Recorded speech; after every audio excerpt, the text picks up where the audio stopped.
Shalom, shalom, Israel, Most High in Christ bless. Happy Sabbath. Can you hear me?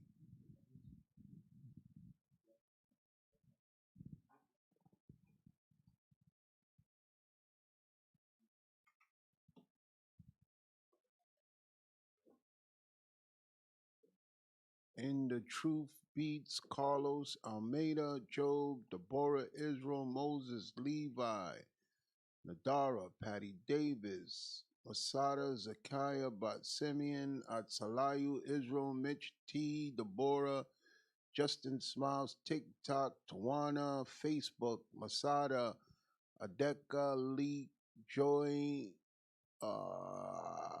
Jean, Don Slow, Belinda Carter, Dorothy Bannister, Jose Garcia, Thomas Israel.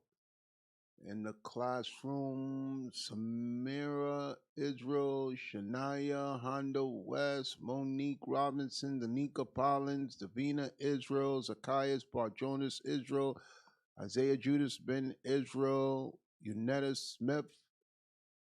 It looks like a go. Most High in Christ bless to you. Happy Sabbath. Thank you for tuning in. Um, it's a strange week this week. A lot of people getting sick. A lot of people are around other people who are sick.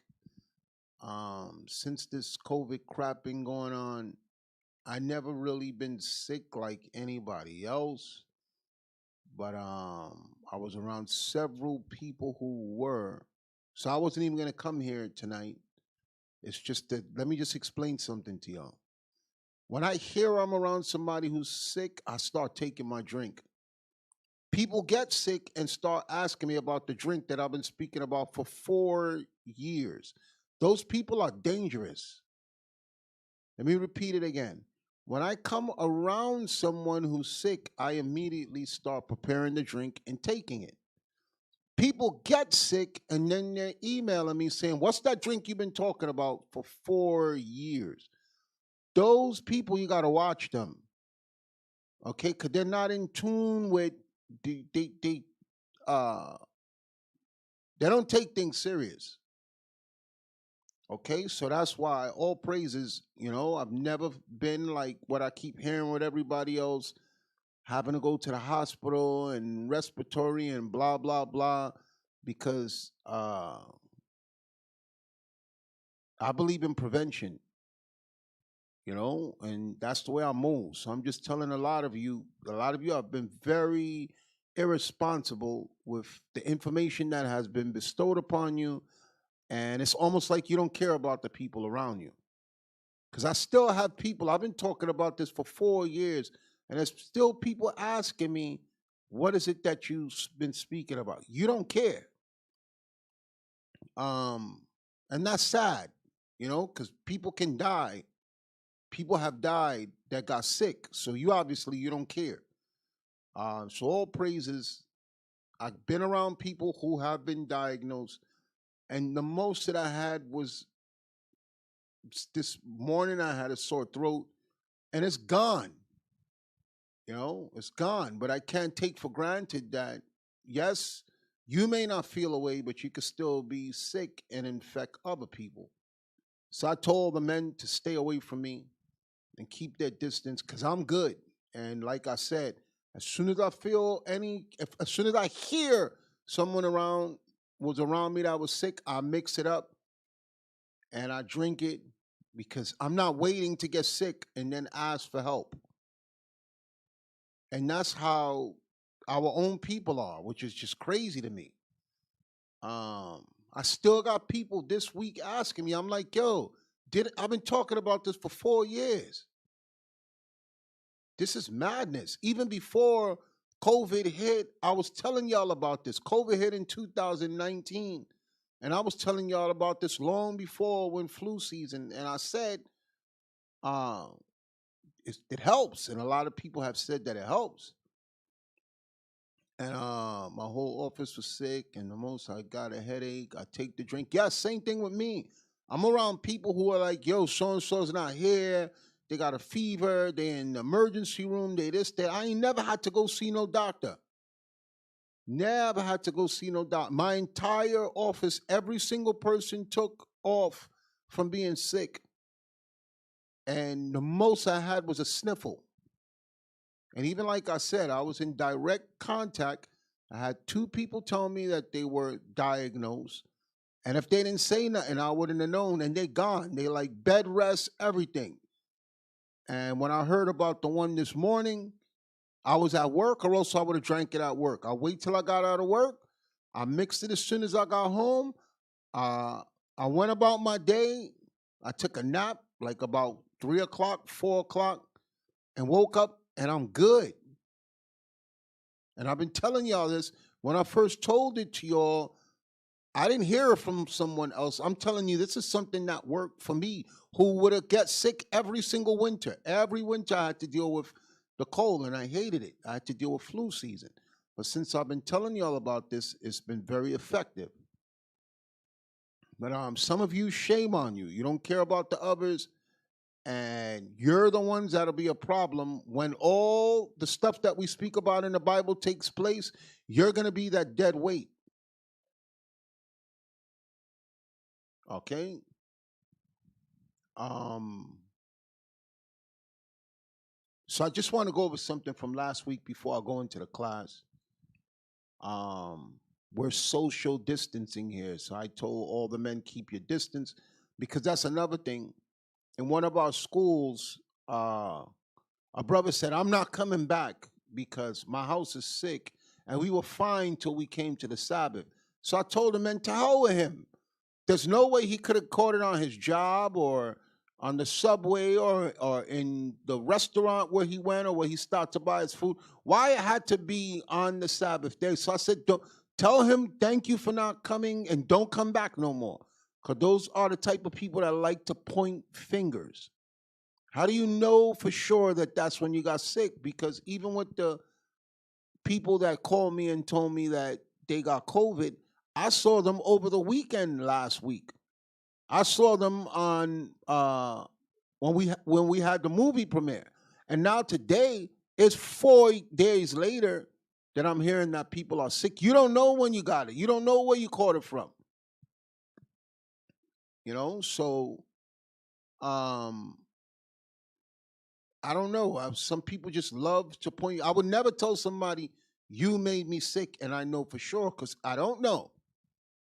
You can have an idea, but I know that there's people who told me that they were around other people that tested positive, and they were like, "Look, I just want to let you know."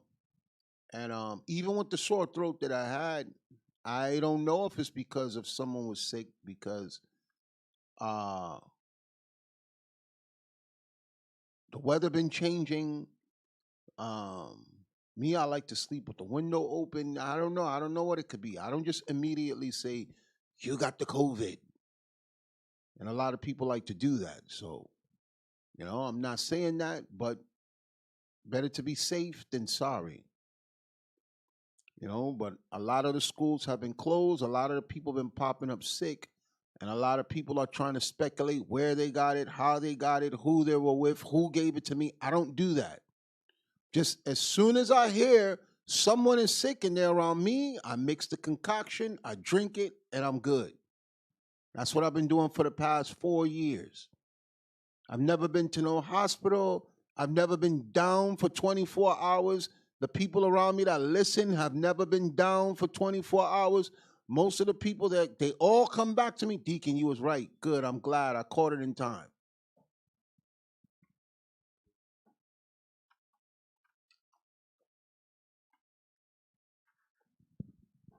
So I don't know what to say at this point. We've been talking about this for a while. Uh, I worked in the busiest casino in my Canadian province as of Alberta during the peak of last COVID season and never caught it. And I could say the same thing. Every single employee on my job was out, and I was good. Even just so they could stop getting on my nerves, I pretended to feel like I was sick so they could leave me alone. But I was good because I took my drink to work. Okay? And people, oh, it's nasty, it's bitter, it burns you, and blah, blah, blah. I'm like, look, whatever keep me out the hospital, it's all good.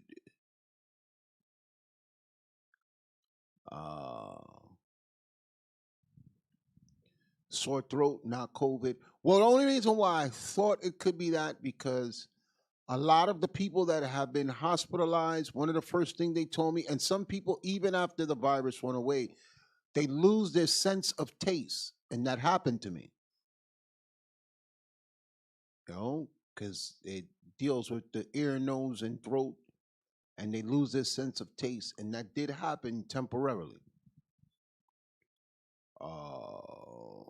Manuka honey takes away the bad taste. I only put the Manuka if I feel like it's already inside of my system. But at the first signs, the throat, the fever, the headache, the aches, you should already have it in your body. Not when you can't breathe.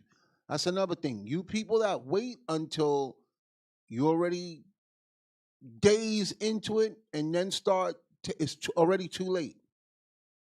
Okay? The drink is for preventative so that it doesn't rest to fight off the infection before it takes it. Because remember, they engineered it to get into your respiratory system and into your lungs. And that's where the fatalities come. So just be mindful. All right? Thank you, Amina. You always have what was the remedy you took to get rid of the vaccine? Well, I don't know of that. People have said, I think it was Deacon Malachi that said it. You would have to ask him. I never tried anything, so I'm not sure. But people did say that there's ways to deal with the adverse effects of the uh, injection they gave. And I couldn't say it on here, even if it was true, because they would ban me if I made such a statement. So you would have to contact the person who said it in person. Even if there was, I could not say it here because that's why they threatened to shut down my channel before. I've been using sea moss. Sea moss is good to mix with the drink, yes. Uh, Dealing with them niggas in Clubhouse, making you sick. Oh man, that's just a whole different experience. Because you know it's crazy.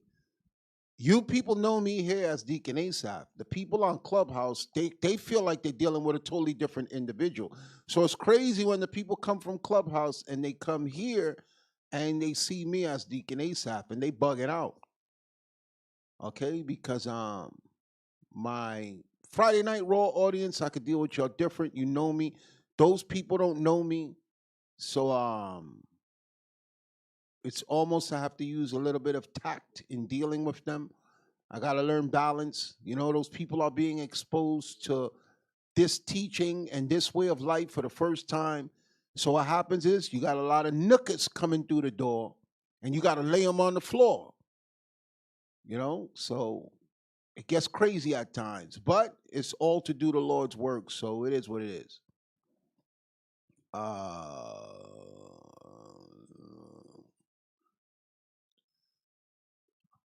I thought we were not supposed to seek to save our life.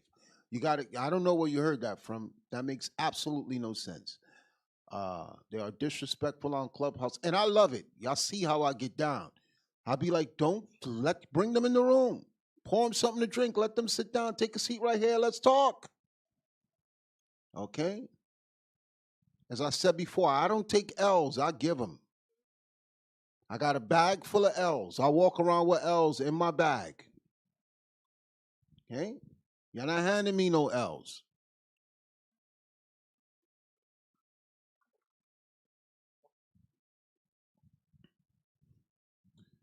Deacon, you shutting Clubhouse down. I love you on there too. All praises, Joy. All praises. Listen. Those men are sharp. So a lot of time, it's like double dutch. When I used to watch the little girls doing double dutch and they waiting to jump in, that's how I am when I come into the clubhouse room because those men are already sharp. You know, so I just sit back and wait patiently so I could come in there and swing my sword. But other than that, they don't need me there. All right. Most of the time when I come in, it's to stop the bloodbath. They're already ripping people apart. I'm like, damn. Because I can't go in. I have to wait till things calm down at work. Then I could. L's means losses. I'm sure, Lisa, you're not from the street. She said, what's L's? A L means a loss. Like in New York, we don't take losses. We hand losses out. Sorry, sometimes I'm so New York, it comes out of me, so I apologize, Eliza. I know everybody don't speak like the way we speak in New York. But an L means a loss. Okay, people come into the room trying to hand us a loss, like to show these men ain't nothing. They don't know what they talking about. So we must set the tone in the room that watch where you step. You're going to get hurt when you come into this room. And that's why I said before, and you had other Hebrew Israelites get mad, when you come into this room, I'm going to close the door and you got to find your way out. You ain't coming in the room and messing it up and then leaving. You come into this room, you better come respectfully and politely, because you ain't coming out unscathed. All right? And some people will say, oh, you're just talking.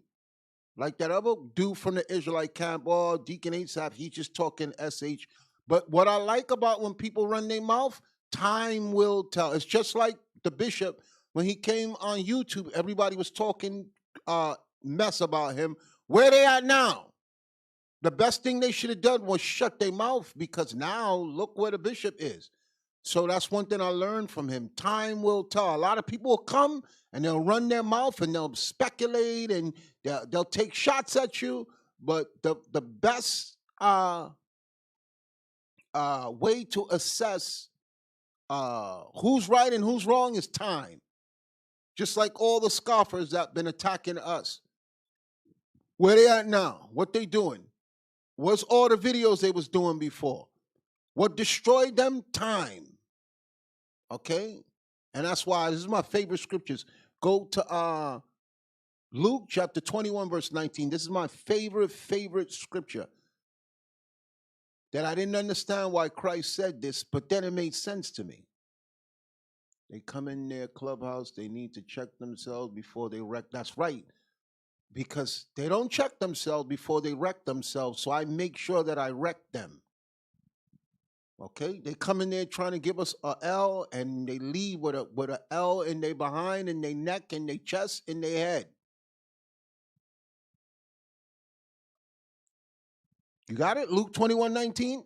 The book of Luke, chapter 21 and verse 19. In your patience. In your patience, because a lot of times we lose patience. Read on. Possess ye your soul. And when you lose patience, you lose your soul. Because a lot of times people come for you and you can't deal with them right now. You got to be patient. A lot of times people run their mouth and you got to use patience, because eventually people will be like, yo, remember that time so-and-so says such and such? Where they at now? Look where you are now and look where they are now. And it's the same thing with the bishop. When he first came on YouTube, every single Israelite camp was attacking him and running their mouth. And the question is, where are they now? Patience is what got us where we are. So Christ said, read it one more time. In your patience, possess ye your souls. Because if you lose patience and you go back and forth trying to prove something instead of patiently waiting, you'll destroy your soul.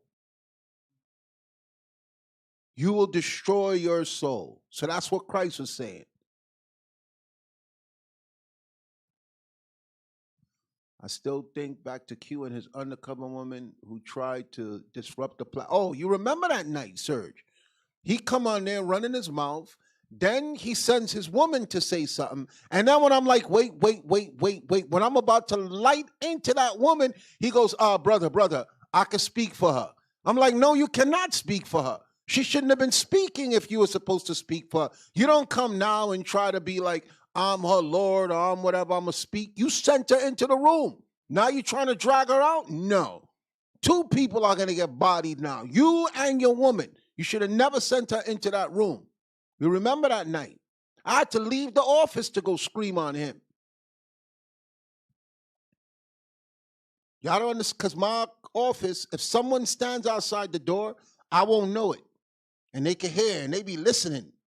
So they like, all they ever do is see me reading the Bible, all calm. How you doing, Mr. Such and Such? Hello, how you doing? Then they listening at the door. They like, you nigga. And I'm screaming at the top of my lung. They're like, whoa, whoa, whoa. Is this Mr. Bible guy? So a lot of times when it gets intense, I got to close the door and leave someplace so I can let it all out. So it's not as easy as y'all think. It's not as easy as you think. Because there's cameras in my office. And when you see the camera, you just see me with my Bible. I'm reading. I have my cup. I'm drinking. So when you come to the door, you see this guy reading the Bible. Then you come to the door and you hear me calling people the N-word. It's a shock to their system. Let me just put it that way. I remember, Deacon, you went ham on Esau. Yes, I don't believe that was a technical difficulty. Right when I'm blasting him, the whole clubhouse shuts down. Y'all can say what y'all want. I'm not a conspiracy theorist, but that's what it was. He was greatly deceptive, used sound, oppressed. I don't know about me. I don't know if you're talking about me, so I don't know who you're directing that to.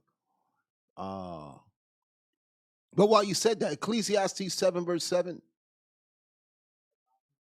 huh? No, absolutely not. You know how I am. You'll get some new people coming here. I got kicked out that night. You got it? Go ahead, read it. The book of Ecclesiastes, chapter 7 and verse 7. Surely oppression maketh a wise man mad. Say that one more time. Surely oppression. I'm aware of the oppression that's around me. Read on. Maketh a wise man mad. You got to be a wise man for you to be upset at the conditions that exist. So if that's the way I sound, it is what it is. I'm a wise man, and I'm going to express my anger according to the word of God. Where we at?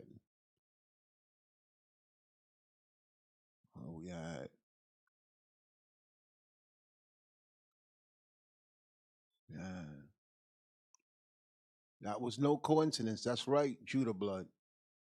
I don't care. I've never ever seen that since we've been on that room. When that man was getting his behind tore up, the whole clubhouse shut down.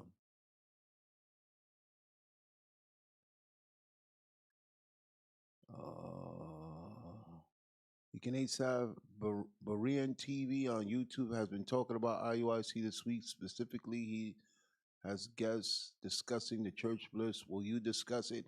Well, it's self-explanatory. Everybody's talking about it. Every single church, they're warning each other. So we just sitting back waiting for their next move. And the blitz, as the bishop said, it's not to attack nobody. It's just to bring our people to the awareness that the churches are not doing what the Bible says. Whoever wants instructions will instruct. We don't want nobody's congregation, because that's what they're saying. We're trying to take over their congregation. We're not doing this for congregants. Okay, we're doing this because we love our people and we want to deliver them from the judgment that's coming at the hand of God. The churches think we're trying to take their congregants because a congregant is money to them. And I'm not doing this for money. I don't get no money for this. Okay, I work, I have a job, I lose sleep. If I wanted to get paid, I would do what they're doing. I could easily put a tenth of the effort that I put into teaching y'all now and make money just like those pastors. And I will make more money than them because I know the Bible better than them. Those pastors, they're idiots. They don't know no scriptures and they make things up. I don't have to make things up. I could take a tenth of what I know and tell the truth to the people and make more money than them people in them churches instead of being in the truth as an Israelite and making no money and raising my people up. It makes no sense. It makes absolutely no sense to do this for free, have to deal with the struggle, have to deal with the loss of sleep, have to deal with the attack from the people, the attack from the outsiders, the attack from the world. It makes no sense. That idiot there, that Heavenly Father's house, wait. He says he's the heavenly Father's house. Go to John chapter 8, verse 44. You are of your Father's house, but not of the heavenly Father. Get that real quick.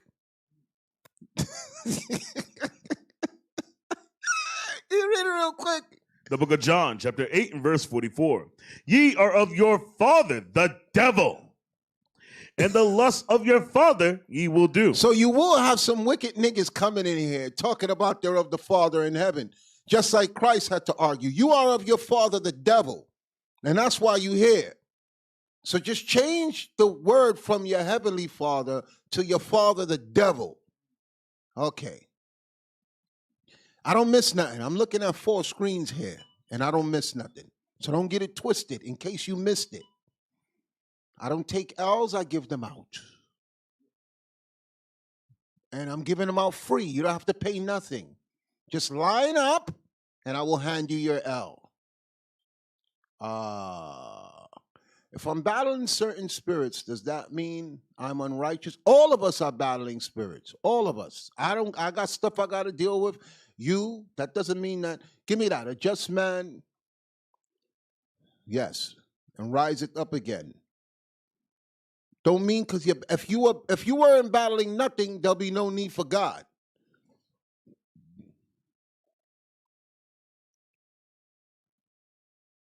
It's Proverbs chapter 24, verse 16.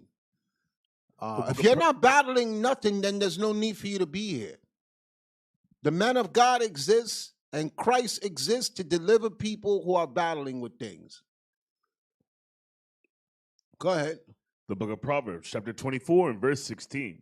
For a just man falleth 7 times. A just man himself that's keeping the laws will fall 7 times. Read on. And riseth up again. But he's going to rise back up because he's going to recognize where he went wrong. Read on. But the wicked, if you're a wicked person, read on, shall fall into mischief. You're just going to fall into mischief. There's nothing that can save you.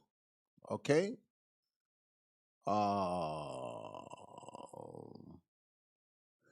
If that idiot there, I don't mind you idiots coming in here. Just don't disrupt the class. You could come and watch, but if he does say something stupid again, just block him. Okay? Because even the people listening to his comments are telling him how stupid he is.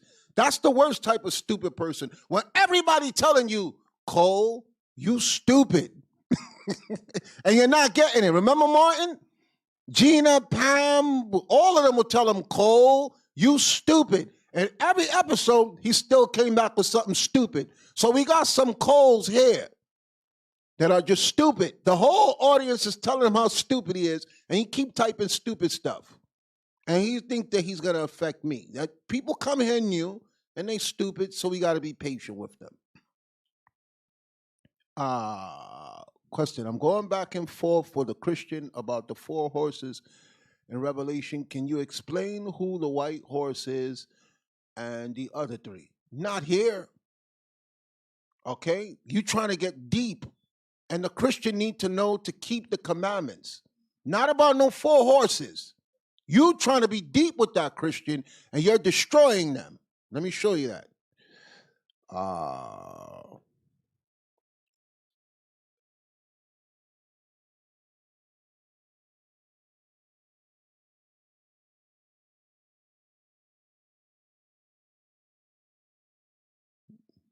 Let me show you where Paul said that. Give me...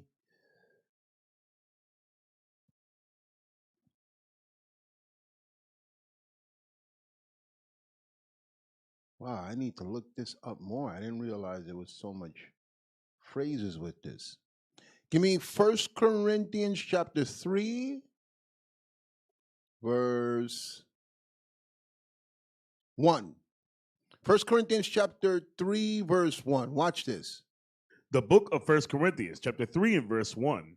And I, brethren, could not speak unto you as unto spiritual. The horses are spiritual things in the Bible. So he said, I couldn't speak to you about these spiritual things because it's not literal horses. Read on. but as unto carnal, As carnal as being in the flesh. Read on. even as unto babes in Christ. Those Christians are new. They're babes in Christ. Read on. I have fed you with milk, Milk is the basics that you feed a baby. Read on. and not with meat. And not meat. I'm not going into no horses with no Christian and they still in sin. If they're calling themselves Christian, they're still in sin. Read on. For hitherto ye were not able to bear it. You're not able to bear it. You're not able to understand. So if somebody come in the class saying, I'm going back and forth with a Christian and I'm talking about the 4 horses, I'm not entertaining that because Paul said, I have fed you with milk and not with meat. That's deeper things in the scriptures. And if someone is engaging a Christian, what you're supposed to be doing is pulling them out of Christianity, not trying to show them how deep you are. Read on. Neither yet now are ye able. You're not able to bear the deep things of the Bible. Read on. For ye are yet carnal. You're still dealing with sins of the flesh. And that's what you should be engaging a Christian on. Read on. For whereas there is among you envy. There's envying while you're in the flesh. Read on. And strife. You're striving about the 4 horses. And someone is going to come to me. I'm like, yo, who you talking to? A Christian that don't know he's an Israelite, that don't know the Bible, that don't know the laws? And I'm going to make you continue and strife with them about horses? No. Read on. And divisions. Because there's divisions that you know you're an Israelite and they're still in Christianity and your job is to pull them out. Read on. Are ye not carnal? You are carnal. Read on. And walk as men? And you walk as men. So anybody who knows me, the first thing I'm going to try to do is meet you where you are and show you why my way is the right way and you are going astray. I'm not going back and forth with some Christian who I just met or someone who don't know of my faith or what I believe and bringing them into something like that. It makes no sense. And that's what Paul was explaining here. I'm sorry.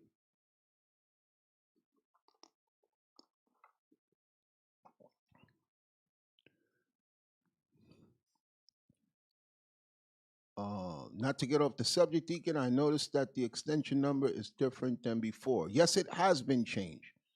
A lot of people have been dialing the wrong extension. And a lot of people, when you call the numbers listed on the website, if you don't put an extension, your call goes nowhere. And then people keep calling the same number and not putting in an extension. And then they email me saying, I've been calling and nobody ain't answering me. I'm just telling you all again. Whenever you dial, you must put the 4-digit extension. Before it was 3. It's no longer 3 because as the schools expand, the system made us go to 4 numbers. So if you call and you don't put the 4-digit extension, your message goes nowhere. I've heard people cursing, what type of group is this? I've been calling you and calling you. You ain't put the extension in. And that's not my fault. Where we at? You always do it right, Deacon. I wish that was the case, Azrael, but I'm the most hated. So I don't know why. Why they don't like me, man? I'll be in the mirror like, why they don't like me? And then there's that other part of me that be like, we don't care.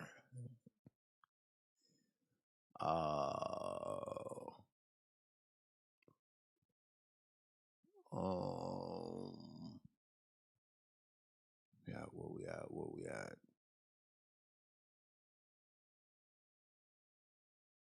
So, I wanted to make a point.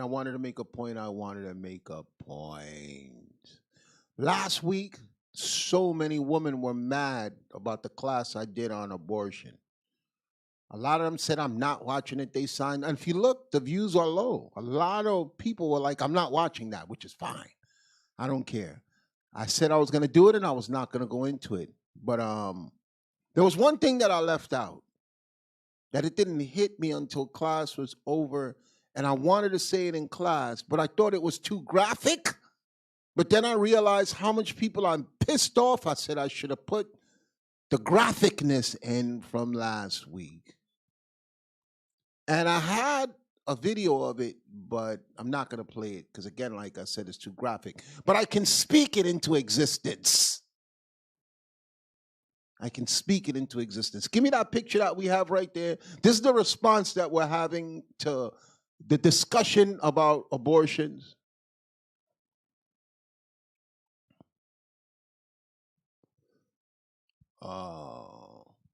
This is the response that we're having. Look at this. This is going to shock you. Zoom it in so that the people can see it. The shirt is very explicit. Can they see it? This is what the woman is walking around with in the street. Can they see it? Could you zoom it in more? More, as much as you can zoom in. More, this is what the black woman got on her shirt. It says, it's not my fault I'm pregnant and I love drugs. Who cares? F-U-C-K the baby, let it die. Just let the audience, let the viewing audience meditate on that for a minute. And they're showing you a dead baby with maggots crawling in and out of the baby. Here's the black woman with the fake Gucci bag.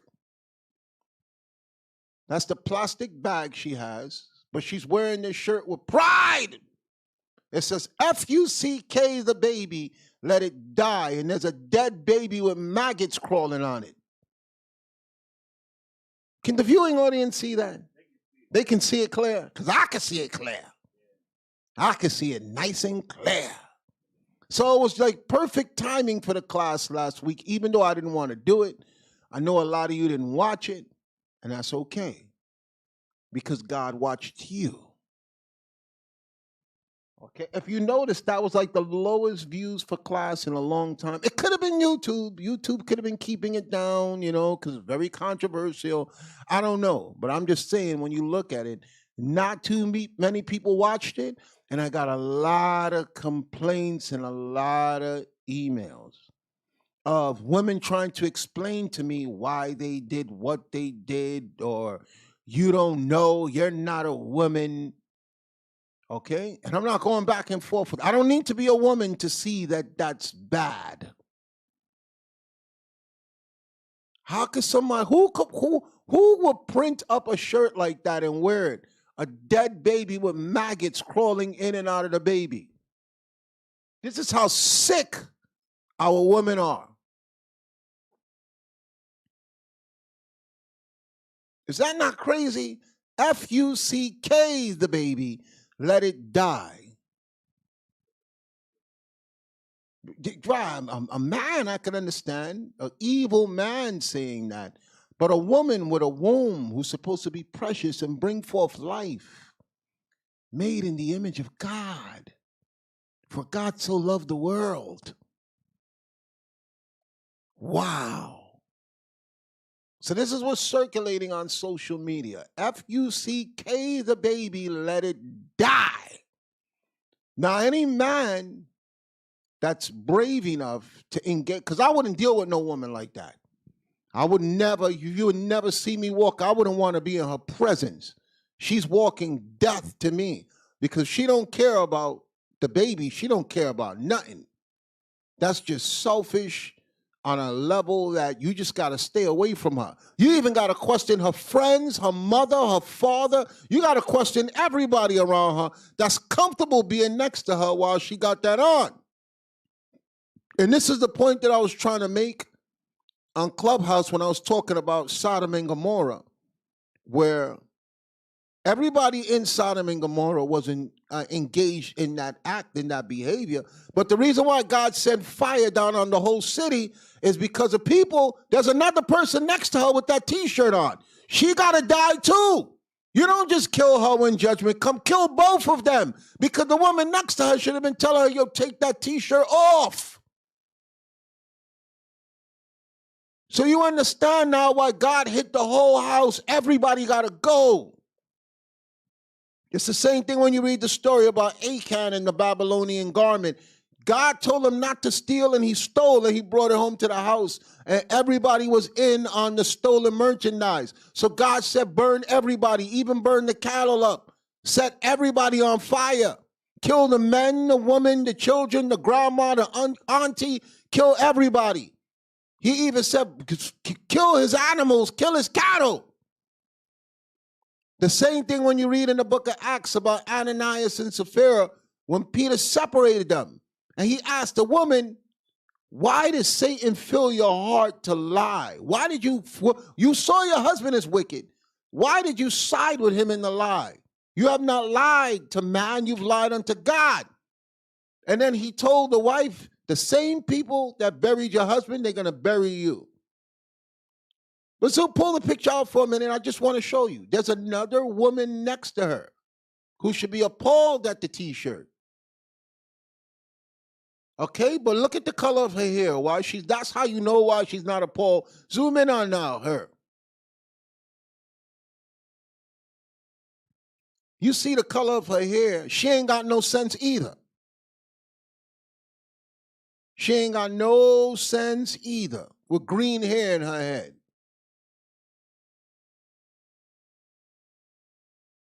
But take that off for a minute. We can take that off. Take it off. We can go to the comments.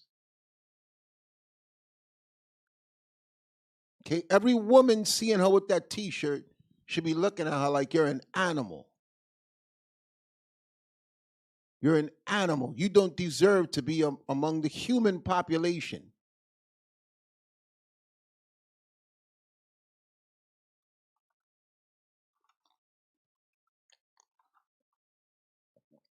She shouldn't have been able to pass by no decent human being without scorn.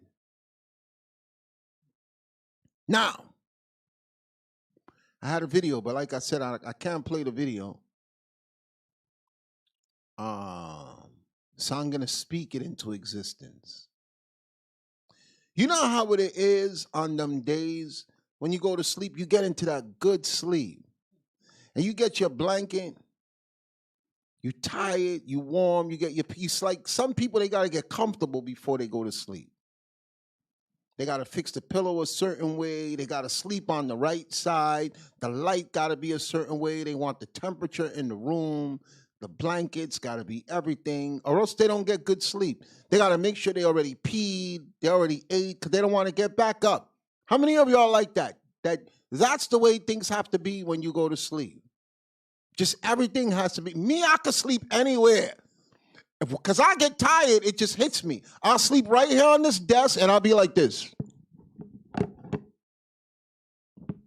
The lights will be on. I'm not like that. I don't need the TV could be on, everything, because I'm in New York, and that's the way it is. Some people need everything just right so they could go to sleep. Deflash, the videos do not get deleted. If you go back last week, you can see what I was talking about. I make sure that none of the videos get deleted. But everything is here. If you missed the video on abortion, go back and watch it last week. But the point that I want to make is some of us think about the effort that have to be put into you going to sleep.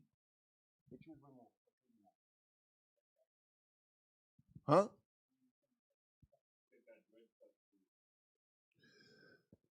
How many times, wait, before I answer the question, how many times did a stupid black drunk come into the room and say that this cup has alcohol in it? Only black drunks would do that, because black drunks drink out of plastic cups like this, and it's always alcohol. Everybody that knows me know one thing about me: I don't drink alcohol ever, never in the presence of the men or anything. So a black person just wrote the cup is full of tequila. So I'm gonna answer him in classic deacon fashion. I'm gonna show y'all how black he is. Why do they assume because I have the cup, it can be water that came from, who puts tequila in a water pitcher? You understand? Yeah, only a stupid black drunk will look at the cup, because that's what you see at the house party. That's what you see at the barbecue. That's what you see outside the club. You see the plastic cup. But a person that doesn't rationalize from a place of decency, that's the first thing that they'll assume. There's alcohol in the cup. A nigga will look at the cup and make a statement like that. Stop being black, bro. Stop being black. This live is not a place for black people. Men of God are here. Women of God are here. Men of God. Go watch TikTok. Go watch YouTube. Okay? This is for people who are learning about God.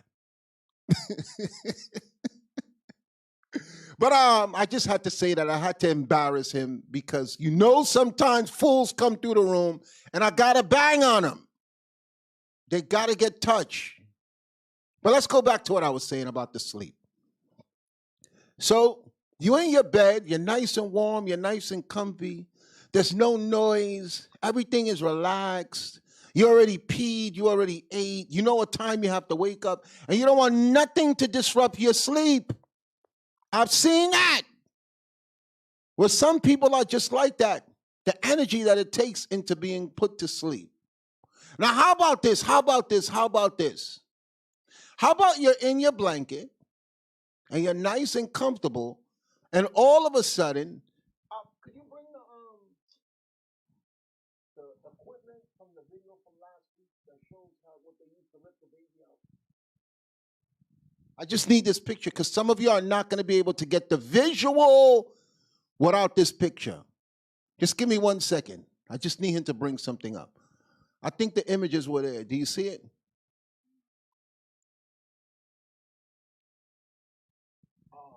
Google abortion instrument. You found it? We didn't use it last week. Oh, we should have used it last week. Just have the image there. I just want to make one statement. We're going to move on after I make this statement. I just want to give y'all something to think about. No, not that one. It looked like a clown. That one's good. That one's good. That one's good right there. Let me see if there's any more. There's a bigger one.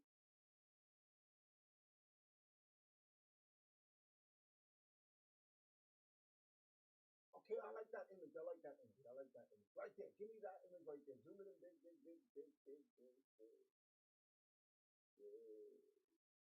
No, the other one, the other one. Just zoom in right there. No, up, up, up, go up. The other way, the other way, the other way. The other way. That right there. That right there. I want that zoom in big as you can. Okay, that's good. That's good. Leave it there. Leave it there. Leave it there. So bring me back. Bring me back. Bring me back. I need to see the comments. So, picture you're in your bed and you're all nice and comfy and you're warm. You got your alarm clock. You got everything set up for you to wake up. Now put the image up. But while you're asleep, one of these metal clamps come under your blanket and start pulling on your leg to tear it off, and your arm to tear it off, and your torso to tear it off, and then your head. Because that's the way a baby feels when it's in the womb of the mom. It's the most comfortable place. I've heard the pregnant woman say, oh, she loves to sleep this way. She has her leg up. You can feel this. They'll take your hand, they'll put it there, and they tell her you can feel it. Now picture while you're under your comforter in your blanket, the same way the woman sits on the table and spreads her leg and allows the white doctor to stick his hands in her vagina and start dismembering the baby piece by piece. Picture the visual of you warm under your blanket, in your bed, in your best sleep, and a metal object comes there and starts tearing your leg off and then tearing your arm off while you're screaming. And then finally your head. That's what a baby goes through. A baby's in their best state of sleep in their mother's womb, and then a metal object comes and lifts the vagina open, lifts through, push past the placenta, push past the sac that they're in, and then a metal object starts tearing them apart. So the next time you think so callously about ripping a baby apart, think about you warm in your bed at the best sleep that you're having, and metal forceps come in under your blanket, your comforter, and start tearing you apart limb by limb, torso, head, everything. That's the best analogy I could give for when you want to kill that baby while it's sleeping in a place of warmth and comfort. Imagine that happening to you while you're in your bed.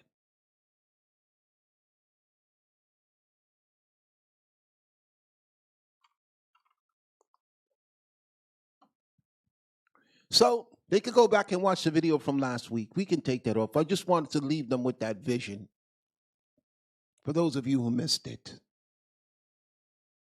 Okay? Because that's all it boils down to. What if it was you? What if it was you?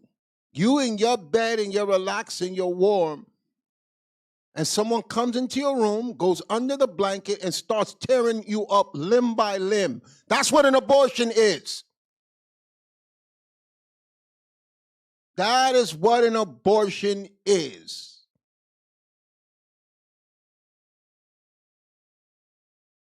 So let's get into the class. Judge not, lest ye be judged.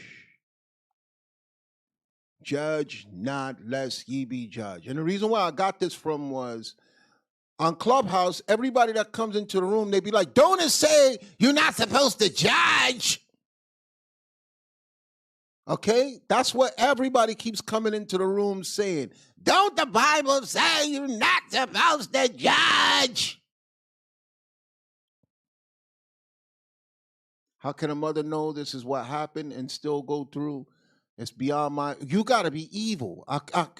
Like I said before in the class, I didn't know when I was first introduced to this. Okay, I was 15 years old, going on 16.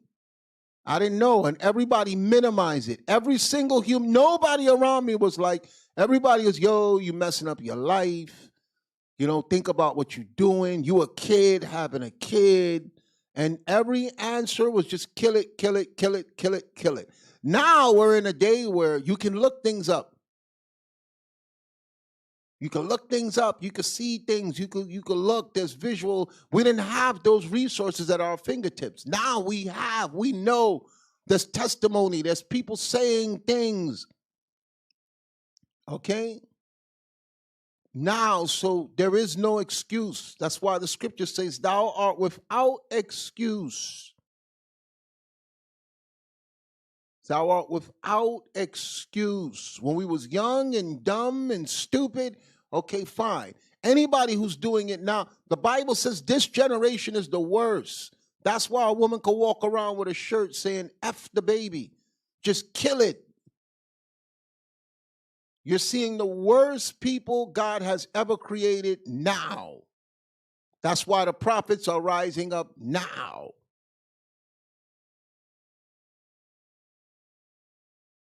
So that's all I want y'all to have in your head. The equivalent of what you're doing to that child. Would you want someone to come under your blanket, come into your room, come under your blanket, and then just start ripping you apart while you're screaming at the top of your lungs? And there's nothing you could do about it except wait for, after they rip your leg off, they come and rip the other leg off. That's what the abortion is. They dismember you piece by piece, and then they put you together on the table.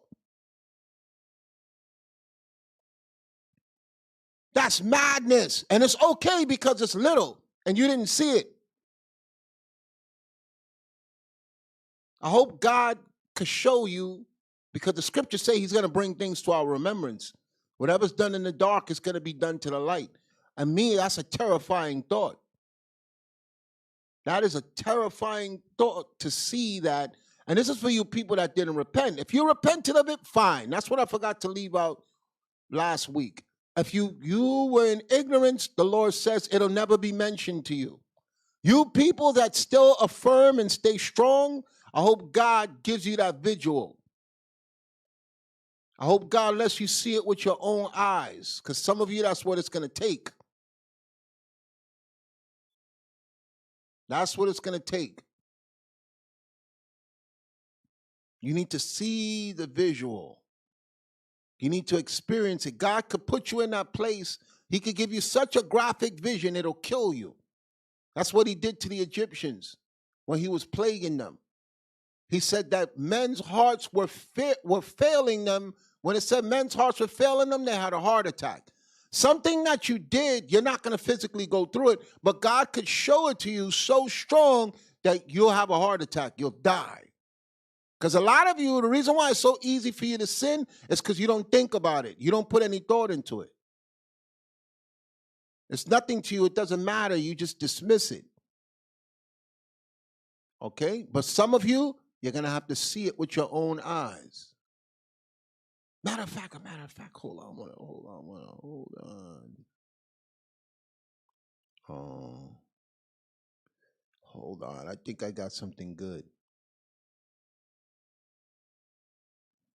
I think I got something good.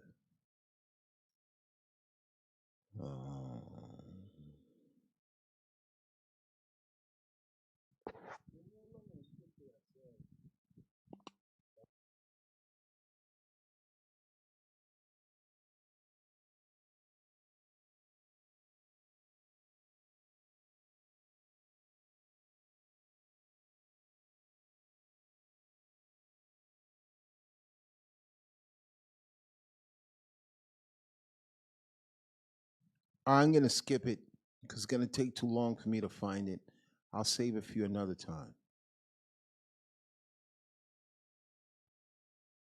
But you're going to get something equivalent of what I just said about what y'all did to the babies. There's something equivalent that you're going to get when Christ returns, where a vision is going to be shown unto you. That's going to make you start crying. Okay? So like I said, this is just for you people who still feel like it was nothing that you did it and you don't care. God is going to make sure that you feel in your heart remorse, because some of you have no remorse. That's why a lot of you are upset about the video and trying to explain to me to see things the other way. And that's why I laid down from the very beginning. I don't care what you think. You're not changing my mind.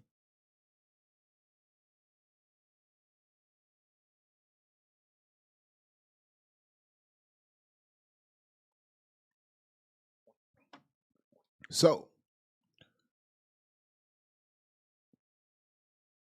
I did repent of it. At the time I was 16 years old, my mother made me out of it. I had no idea what. That's fine, Anne-Marie.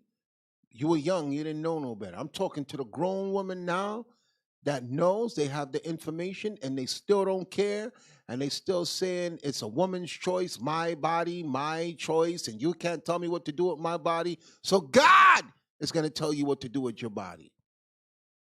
And you don't want God stepping in. If the man of God that's speaking to you can't bring you to be remorseful, oh, God is going to do it. God is going to do it. How come I only hear Hebrew Israelites deacon cussing? I only hear Hebrew Israelites I don't know what who are you? Who are you? And if you don't like the way I'm speaking, why would you come here? Why wouldn't you just leave? I don't go and watch people I don't like. Okay? And the reason why, in case you didn't know, the title of the show is Friday Night Raw. I didn't come here to speak to you like a white Christian and tell you God so loved the world.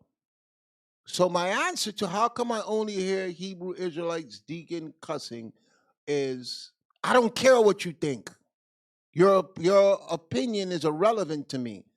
And if I disrupt your soul that much, leave. I don't care what you think. You don't matter. You're irrelevant. The people who are here, they're here because they care. So one person coming and typing that is not going to make me change who I am. Thank you very much for your opinion, even though it is unwanted.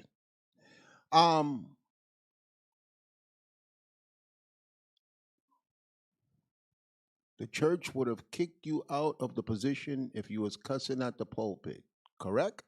The white church that you go to, the white church that collects money, the one that taught niggas how to take money from black people, maybe because you got to speak nice to them to get their money. The difference between me and them is I'm not asking for money. So I'm going to talk how I want to talk, and to hell with you and your mama. Okay? Save the drama for your mama. But welcome to Friday Night Raw, nigga. So, without further ado, let's start the class. Start with Matthew chapter 7, verse 1, because this is where they got it from.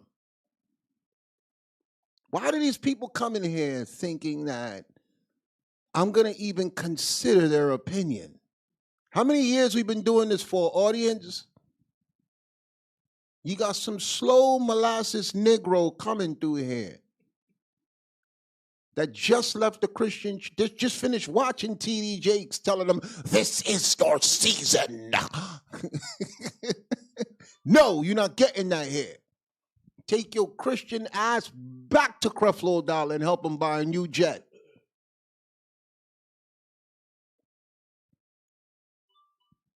And if there's a better show for the people to go and watch on Friday night, post it here. I'll send them there. Show me a better teacher to go listen to at this hour. I'll send the audience there. It doesn't make me no never mind. So let's open up with Matthew chapter 7, verse 1, because this is where they say, don't the Bible say you're not supposed to judge? Okay. The book of Matthew, chapter 7 and verse 1. Judge not, that ye be not judged. Say that again. Judge not, that ye be not judged. So most Christians read that part, and that's it. The Bible say don't judge. The Bible say don't judge. Didn't Jesus Christ tell you not to judge? Read on. For with what judgment ye judge. For what judgment ye judge, read on. Ye shall be judged. You shall be judged. So let's see if that's what it means. If I see somebody and I'm telling them, yo, the Bible says you're not supposed to eat pork. I'm not worried about you telling me that because I don't eat pork. If I see somebody and they've shaved their beard clearing off, and I'm like, yo, brother, the Bible says, the law says you're supposed to have your beard. You can't come back and judge me because I got my beard on. If I see somebody setting up a Christmas tree and Santa Claus and everything, and I'm like, yo, that's not in the Bible, that's pagan, you can't come back and tell me about Christmas because I don't do it. So Christ says, read it again. Judge not, that ye be not judged. Don't judge people because eventually they'll judge you. Read on. For with what judgment ye judge. Whatever you're judging them about, read on. Ye shall be judged. Ye shall be judged. So we know the judging that Christ is talking about, it has nothing to do with the law. It's your personal judgment of someone. If I'm personally judging someone, then you could come back and judge me about something personal. So I try not to personalize the way I'm teaching the scriptures. I only go into what the laws of God says and bring it to the people. And I'm not judging you because I didn't write the Bible. This is what God said. This is what he's been trying to teach the world since he created human beings. Okay, read on. And with what measure ye meet. Whatever measure ye meet unto that person, read on. It shall be measured to you again. It shall be measured back to you again. So this got nothing to do with the commandments of God. Because the stuff I'm telling the people, I'm not doing. I don't eat pork, shrimp, crab, lobster. I don't deal with Christmas, New Year's, Thanksgiving, birthdays, 4th of July. I keep my beard on my face. So whatever you're coming back at me with, I'm good because it's in the laws of God, and that's why I'm doing it. I'm not giving you my personal judgment. And what I was seeing in Clubhouse, people come and they sit in the room and they say, you're judging people. You're judging people. And all we're doing is going over the laws of God and telling the people what God say because the church don't never tell them anyway. Okay, so that's what we're doing. We're going over what the Bible says concerning judgment because the church is not telling them. Okay? You can block this person now. Yes. Bye. Bye, Zakar. 666. You just change the 1 to a 6. You are of your father, the devil. Zakar 666. Goodbye. You keep typing too much, and nobody cares what you have to type, so goodbye. Read it again, please. Judge not, that ye be not judged. For with what judgment ye judge, ye shall be judged. Read on. And with what measure ye meet, it shall be measured to you again. Keep going. And why beholdest thou the mote that is in thy brother's So eye? now he's telling you what he's talking about. Okay?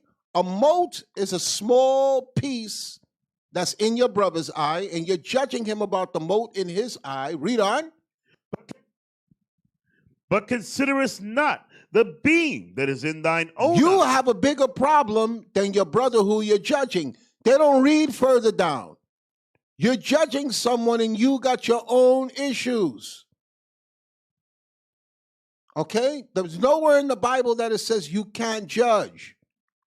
It's talking about your personal judgment or judging when you need to get your own self together. You got your own issues and you're pointing fingers at it. That's what it means. That's when you can say, yo, you can't judge me. Why? Because I smoke weed, but you on crack. A crackhead telling a pothead, yo, you're going to die. What kill you faster, crack or weed? Okay? What messes up your life faster? Being a crackhead where you can't go a certain amount of time without smoking crack, or you're going to steal and sell your soul, or a weed head that he just got to wait till he get his next bag of weed. Read on. Or how wilt thou say to thy brother, let me pull out the mote out of thine eye? Let me help you. You need my help. While you trying to stop him from smoking weed, read on. And behold, a beam is in thine own eye. And you got a big crack pipe in your pocket. From all the stuff you stole from your mama house. And you trying to get him off weed, and you on coke and crack and stealing and robbing from people. Okay, so that's what Christ is talking about when he was explaining judging. Either you using your own personal judgment against somebody, or you're in no position to judge because your life is messed up. Read on. Thou hypocrite. You what? Thou hypocrite. You're a hypocrite because you're telling people to do things and you are not right yourself. That's hypocrisy. You need to get your own ish together and you pointing out his ish. That's what Christ was talking about. So people come into the room, the clubhouse room, they're like, yo, y'all judging people here. I saw the title, I came in and I listened, and all y'all doing is judging. They're not looking at the content of why we're going over the topic, and they're attacking us. And before we could deal with the content, we got to deal with why are we bringing out the laws of God to point out the issue. Read on. Thou hypocrite, first cast out the beam out of thine own eye. Get your own self right. Stop smoking crack. Read on. And then shalt thou see clearly to cast out the mote out of thy brother's eye. Then you can stop your brother from smoking weeds, from smoking cigarettes. People don't steal. Well, nowadays they do. But I knew potheads when I was growing up. They wasn't selling all their furniture to buy a bag of weed. They wasn't selling everything they're behind to get a pack of cigarettes. A crackhead does. You have a more serious problem when you're on crack and cocaine because you will sell your soul. But while you're on a heavier drug, you telling the person on a lesser drug how to get his mind right. Read on. Give not that which is holy unto the dogs. So you can't give this information to spirit as like a dog. Read on. Neither cast ye your pearls before swine. You wouldn't take a pearl necklace and put it on a pig, a filthy pig. Read on. Lest they trample them under their feet. Because they'll destroy it. Read on. And turn again and rend you. And then they'll attack you. And that's what happens in the clubhouse. People come in, they say we're judging, and then we explain ourselves. That's why you got to assess the spirit first. A lot of times I'll be like, yo, let them talk. Because I myself have been wrong for doing this at time, where I don't hear the person out fully and I rip them apart. Then while they're spiritually cut up, they're like, you didn't let me speak. You didn't let me say what I have to say. And I realized I should have been more patient with them. Okay. So when it says, give not that which is holy unto the dogs, neither cast ye your pearls before swine, lest they trample them on the feet, then turn again and rend you. That's what happens in Clubhouse. A lot of those people, their spirit are as a dog and a pig. Their minds is not right. And when we drop the jewels to them, they attack us. Read on. Ask, and it shall be given you. Seek, and ye shall find. Ask for this treasure that God is bestowing upon us, and it shall be given to you. Seek, and ye shall find. Read on. Knock, and it shall be opened unto you. Knock politely at the door, and it'll be open unto you. Read on. For everyone that asketh, receiveth. Everybody that asks concerning God, they'll receive it. So you got to approach the right way. Read on. And he that seeketh, findeth. And if you seek in God, you will find him, because God is going to make himself known to you through the men and women that he has in front of you that believe in his word. Read on. And to him that knocketh, it shall be opened. And if you knock on the door, it will be open unto you. God is not closing the door of understanding to people who genuinely want to know and connect with the Father. Read on. Or what man is there of you, whom if his son ask bread, will he give him a stone? Which one of you, because that's evil. Your son is asking for bread, which the bread of life is the word of God, and you're replacing the bread with a stone, meaning you're going to give him what's necessary for him to survive. Read on. Or if he ask a fish, will he give him a serpent? Or he asks you for fish, and you're giving him a serpent to eat. You're giving him the wrong things. He's giving you analogies, just like I did with the crack and the weed. He's giving you analogies of the serpent and the fish, the bread and the stone. Read on. If ye then, being evil, know how to give good gifts. Because we are evil. We are evil. We don't know God. But we give good gifts to our children. Read on.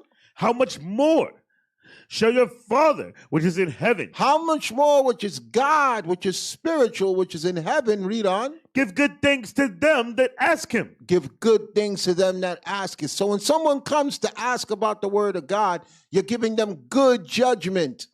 You're giving them things that are going to benefit them. Better than the evil gifts that we give. Better than the gifts that we give as evil, ungodly people. Okay, the good gift is the judgment from God, because that's what God has given us. God already gave us life. And to preserve that life, we must know judgment. So there's nothing wrong with judging, and this is what Christ is trying to explain. When we engage each other, when you come here every Friday, it's for me to explain judgment to you. Look at every single class.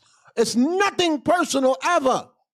It's to prepare you how to connect with the Father so you can live forever. Every single class. So I make sure every time I come before you, it's to edify your soul, to strengthen you. Because my reward comes from the amount of people's lives who are changed with proper judgment from God. Now, I'm not going to be able to help everybody. As you see, people come on here and they don't like me. Why are you cussing? Why are you so ugly? People come on here and say the rudest things. I don't care. Because when Christ comes, I'm going to be made handsome again. I may be, life beat me up, man. When I was little, I was cute. I ain't cute no more, man. I'm tired. Got to be exercising to keep the body in shape. Worried about getting sick. That's life. It's just attacking me. But when Christ come, in a twinkle of an eye, ye shall be changed. So I don't worry about the personal attacks and the statements and the comments and the nigga, I don't like you. I don't care. As long as the Lord is working with me, I'm going to get my reward from the Lord. Read on.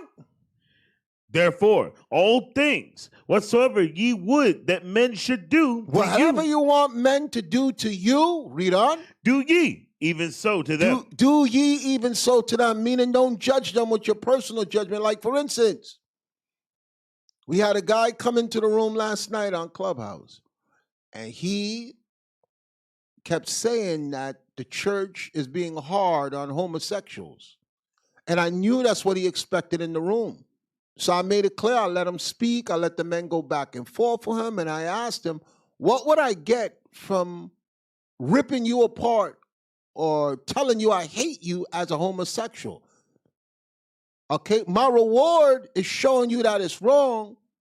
And that's how I'm showing you I care. Because he said in the church, they tell you this and they curse you out and they disrespect you and they this and this and that. I said, no, all we're going to do in this room is show you we care by the information we share. Because you didn't know that it was there. If you really are a person that's trying to connect with God, we're going to show you what God says. I don't get no gratification by ripping you apart and making you feel lower than you are while you're in sin. And in the end, it was a good bill. He said, I'm going to come back to the room. You know, you guys, the way you explained it, we were very patient with him. And a lot of people were shocked because they was expecting for us to go in. But I read his spirit and I saw that the whole world been kicking him and beating him up. So I say, yo, we don't do that here. We don't get a reward for attacking and judging you because we all come from different walks of life and we all fall into different sins. So I said, I don't care what the church did to you. This is not the church here. You're in a safe place here. We're doing this for our brothers and our wives and our children. If you ain't rolling with us, better get up out the way because the God that we walking with is not the one to play. There's kings in this building. And he understood. And he said, you go back and you listen. He was like, yo, I understand. You guys came different. Because he came in the room thinking that we were ready to rip people apart. And that was not the case. I don't get a reward for ripping people apart. I enjoy. I'm not going to lie. I mean, I'm not going to lie. When a nigga walk into the room thinking that it's a safe place for niggas. And then they call security. And security come and show you niggas ain't safe here. I enjoy that. I ain't gonna lie. But when a person comes in there searching for God, I put my usher gloves on. And I sit them down and I make them comfortable. And I show them where God is. A nigga come in the room, I pull my sword out. And I show him the door. After I drag him on the floor. Because niggas never get it. They don't get it. They just come in there to fight and be disrespectful and argumentative. So I let them know, you could come back to this room tomorrow, but you're going to get another ass whooping tomorrow too. And every day you come back, you're going to get your ass whooped. Because a nigger got a hard head. So some people be like, yo, Deacon, just leave him alone. He comes here every night. And I got to let him know every night you're going to get a fight. I've had people say, yo, why you keep going back and forth? Because I know how niggas are. I used to be one. I know how they are. A nigga will not stop fighting until you hurt him. So you got to have balance now. You got to know when people come into the room and they just don't know better, don't judge them, build them up, and send them on their way. Read on. The book of Matthew, chapter 7, verse 12. Therefore, all things whatsoever ye would that men should do to you, the same way you want to be treated, read on. Do ye even so to them. Do it back to them. And that's what I learned in this. I don't like nobody disrespecting me and handling me the wrong way, especially when I come in peace and I just want help. Read on. For this is the law and the prophets. This is the law and the prophets. This is what the law says, and this is how a prophet is supposed to behave himself. Don't do anything to anybody that you don't want done to you. Read on. Enter ye in at the straight gate. Enter ye at the straight gate. Straight is a position of difficulty. To come into this gate to walk with God is not easy. So it says what? Read it again. Enter ye in at the straight gate. It's not easy to come through this gate. The nigger gate is wide. He's going to speak about the nigger gate later on. The gate that's difficult to come through meaning there's not much room for error. That's the straight gate. That's with God. You better walk, talk, and speak and act right. That's what the Bible is. The Bible is act right. Read on. For wide is the gate, and broad is the way. The nigger gate is wide. You could come with your pants hanging off. You could come smoking weed. Okay? You could have a cup, not with water, like the Bible says, which is to save your life. But you could put tequila in it, like the nigger who came online thinking that there was tequila in this cup. He been through the nigger gate. So he's going to make a statement like that. Because where he is, men who have a red cup like this, it got tequila in it. At no time did he ever think that there will be a pitcher of water here to drink water. So I understand a lot of these wicked niggers been going through that wide gate for a long time. Now we've narrowed the opening. It's hard to come through here. Y'all thought I was going to let that nigga go. No. Okay, I'm sorry. I'm gonna come back on track. Making fun of my cup. That's all he doing. All this stuff going on here, big background, and all he's doing is zooming in on the cup. Only a nigga would do that. Let's continue teaching. Keep reading, please. For wide is the gate, and broad is the way that leadeth to destruction. And that's what the Christian church do. They got a wide gate. Come as you are, stay as you are. We're all sinners. Don't let them judge you. Christ died for your sins, so keep sinning.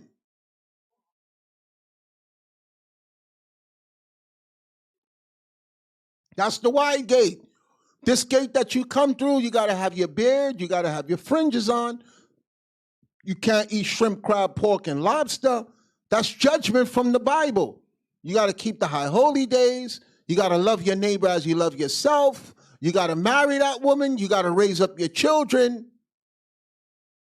You got to honor your mother and your father. The wide gate, you can do whatever you want. There's no consequences. And you could come in with a red cup with tequila in it.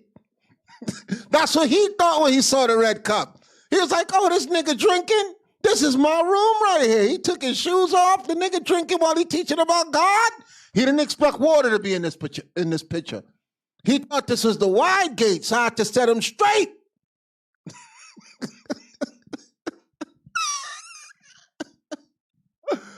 Oh, gosh. You can't make this stuff up. Keep reading, please. And many there be which go in thereat. Many there be that go in thereat. Many there be that go there in that wide gate. The straight gate is a position of difficulty because there's rules and regulations called judgment.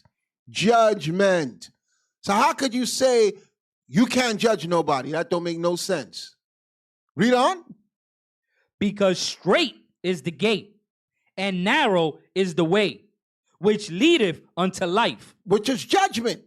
You can only have everlasting life if you understand judgment. You're not coming into the kingdom doing whatever you want with no consequences, and you haven't learned anything. You can't be on this earth. You ever seen a child left to himself? The worst type of kid is the one that say, I raised myself. No one's taught him or her anything. So they don't believe in any laws. They don't have no respect. They don't have no discipline. They don't have no courtesy. They don't have no understanding. They don't have no care for another human being. The judgment that God has bestowed upon us is so we don't infringe upon the lives of others or disrupt anybody else's life. So that we're good mothers, we're good fathers, we're good husbands, we're good sisters, we're good brothers, we're good friends. And with that comes judgment. You can't just do whatever you want to people on this earth and not expect there to be consequences. It makes no sense for you to walk through life and telling people, don't judge me. Don't. Only niggas think that way. That's why they on the street corner. You go to work, they on the corner. Don't judge me. They selling drugs in your neighborhood. Don't judge me. Remember Biggie Smalls? In the beginning of the song, Juicy, this one goes out to all the people that used to call the police on me while I was just trying to sell drugs to feed my daughter. To hell with you and your daughter. You're supposed to be able to freely sell drugs in front of where I live while I go to work. And I'm supposed to understand you want to sell drugs. That's how niggas think. You're judging me because you want a safe environment for your kids and you work hard, but he don't want to get a job. He want to stay right there and sell drugs and create violence and put other people on drugs, and we're supposed to accept it. And then get mad when you want to reform the area where we live so that it's safe for my kids. Now I'm judging you. What eventually happened? God brought judgment on him because they really believe. How many drug dealers gone rappers now? What have they changed? Have they changed? How many drug dealers take their drug money? They didn't learn nothing while they was drug dealing. They just got made money and became rich, wicked niggers now. And now they're in positions of authority talking to you and telling you about life. What they could tell you about life. And they got their money doing evil. It makes no sense. And you black people allow that. Jay-Z brag about how much drugs he sold in Marcy projects and talking about the hood. Now he's in the White House. Is he teaching is any righteousness coming out Jay-Z mouth? Is any righteousness coming out Beyonce mouth? Is any judgment? Are they telling you, honor the Sabbath day and keep it holy, love thy mother and thy father? Don't do Christmas, Thanksgiving, New Year's. Are they speaking the judgment of God? They raised up from evil to a higher level of evil and keeping you in evil with their celebrity status. And destroying your lives while they make money. This is the world we live in. This is the world we live in. So I got to bring y'all to this reality that when we judge, we're judging for God. We're judging because we love our people. We're judging because we don't want to see you die. We don't want judgment to come to you.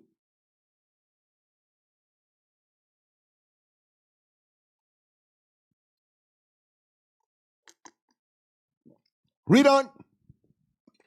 And few there be that find it. This, where I'm taking you, there's few there be that find it. This is not for everybody. So I expect people to come in the room and make mockery and look at the red cup. That's all he's focused on. All this stuff here. Lights, camera, action. He got a red cup. I bet you there's tequila in it. Why? Because you're nigger mind. That's what you're around. You're around niggas with a red cup with tequila. But this is a straight gate here. So there's water in my cup. They're like, damn, why the deacon still picking on this nigga? That was 10 minutes ago. Because it's fun. It's fun. We're going to stop. We're going to stop. We're going to stop. I'm not going to mention the cup no more. Read on. Beware of false prophets. Do what? Beware of false prophets. Then he switches to false prophets. What do false prophets do? Read on. Which come to you in sheep's clothing. They come to you looking nice. They come to you like it's all good and they love you and they care about you. Read on. But inwardly, inside of the false prophet, read on. They are raving wolves. They're ravening wolves. They're waiting to tear you apart. Because a real prophet is trying to build you up and tell you judgment to connect you with God. A false prophet is a ravening wolves. They're looking at your weakness. They're looking at your ignorance and they're ready to exploit it so they can get gain from you. That's what a false prophet does. That's why so many people have the Bible in their hand and they don't understand it and no judgment comes from them. Because inside they look nice and they're talking all proper. The backdrop is nice. They're telling you stories.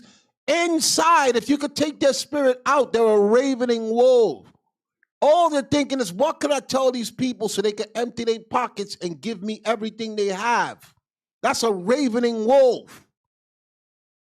They don't care about telling you, God don't like this, God don't like that. You need to do this. You can't eat that. You have to wear this. This is the day that you're supposed to serve God. You can't treat people that way. Don't let your kids do that. That's not how you're supposed to be with your wife. That's not how you're supposed to be with your husband. You can't wear that. You can't put that on. That's the type of person that cares. That's not a ravening wolf. Because what he's telling you is in the word of God. Read on. Ye shall know them by their fruits. You shall know them by their behavior. Their behavior. Read on. Do men gather grapes of thorns or figs of thistles? Do you gather grapes from thorns or figs of thistles? Read on. Even so, every good tree bringeth forth good fruit. A good tree is going to bring forth good fruit. The fruit is their works. And when you examine them, you're going to see, this person cares. Why? Because of the judgment that they're bringing to your ears. Not for the stories that they're telling to get into your heart, to get you to let your guard down and then give them whatever their heart's desire is. Okay? We are servants of God, and we're here to serve you, God's word, God's judgment. Because when we stray from God's judgment, we get judged. So every church you walk into, you're supposed to be learning what is required of you to please and serve God. The pastor should not be living off you and your ignorance and taking from you. Read on. But a corrupt tree bringeth forth evil fruit. A corrupt tree bringeth forth evil fruit. No matter how nice they are, no good is going to come from them. So you have to examine the person, how their behavior is. You have to examine the person, how their behavior is. Read on. A good tree cannot bring forth evil fruit. If the person is good, they can't bring forth evil. So that's why I let the people come and let them attack. If there's tequila in this cup, you say he's still bringing up the damn cup. Y'all gotta know it, because somebody will be like, somebody in the congregation will be like, y'all be seeing that nigga, he do be drinking. If there was alcohol in the cup, somebody would be like, yo, look at him lying before everybody here. He know there's liquor in that cup. That's why he says, read it again.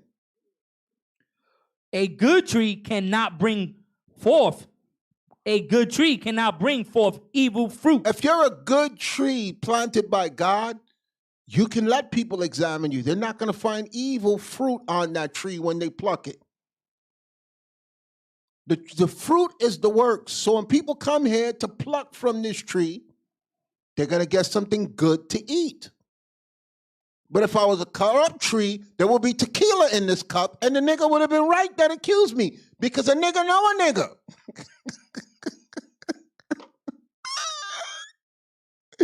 Bro, why you have to say that? I can't let it go. It's still in my head. I can't let it go. Please pray for me, people. I'm going to stop cracking jokes about this in a minute. Just please, just pray for me. Keep going. You know how somebody say something so stupid and you be like, I'm going to ride this person till the wheels fall off. Okay? I'm sorry. Go ahead. But a corrupt tree. A corrupt tree. A person that's corrupt, read on. Bringeth forth evil fruit. You'll check his cup and there'll be tequila in there while he's teaching the word of God. Read on. A good tree cannot bring forth evil fruit. Neither can a corrupt tree bring forth good fruit. Every tree that bringeth not forth good fruit is hewn down. Is destroyed. And there's an analogy of that with Christ. He cursed the tree and it was destroyed. Symbolic to us. If we ain't bringing forth good, that's why I don't worry about the people who attack me. I don't worry about the other black Hebrew Israelites. Every black Hebrew Israelites that came and attacked IUIC has failed or they're failing. In the beginning, we was going back and forth with y'all. But now we realize, they're corrupt trees. They'll come around us and try to take the mote of our eyes. Meanwhile, they got a building stuck in their eye. And eventually, in time, they fail.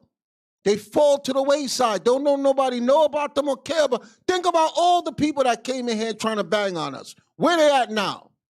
Y'all drop the names and then check if I'm playing games. You cannot find them. They don't exist. They don't matter. Don't nobody care about them. But they was all in our business, trying to correct us. So the Bible is a true book. It's real. Read on.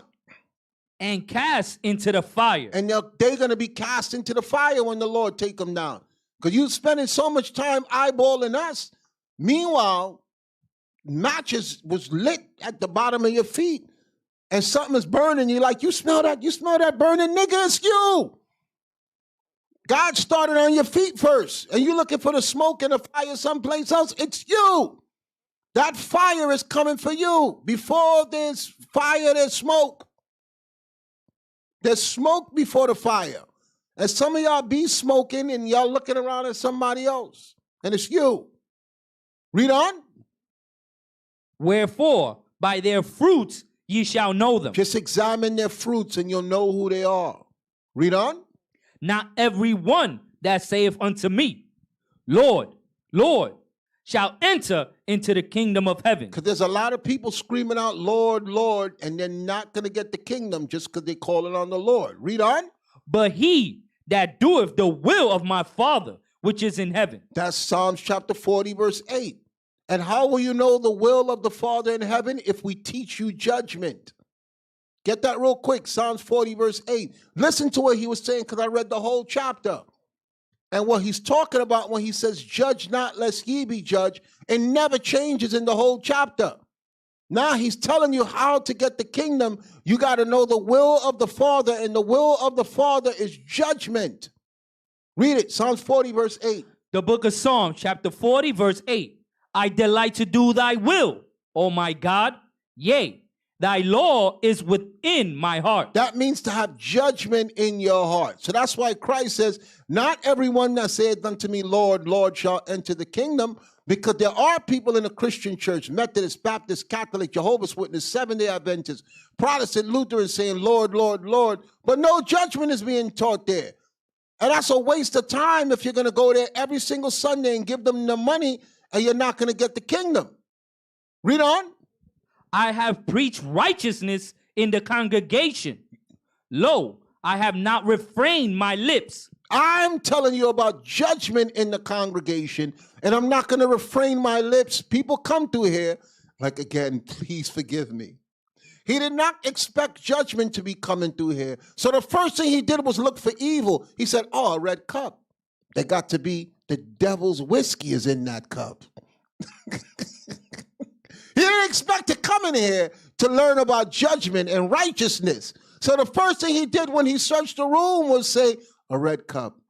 The nigga evil, and there's evil inside the cup. So read it again one more time. I have preached righteousness in the congregation. I'm preaching righteousness to my congregation. Read on. Lo, I have not refrained my lips. And I'm not going to refrain my lips from judgment. That's why y'all come back every week. So I could teach you about righteousness and not refrain my lips from teaching you what God says. Read on.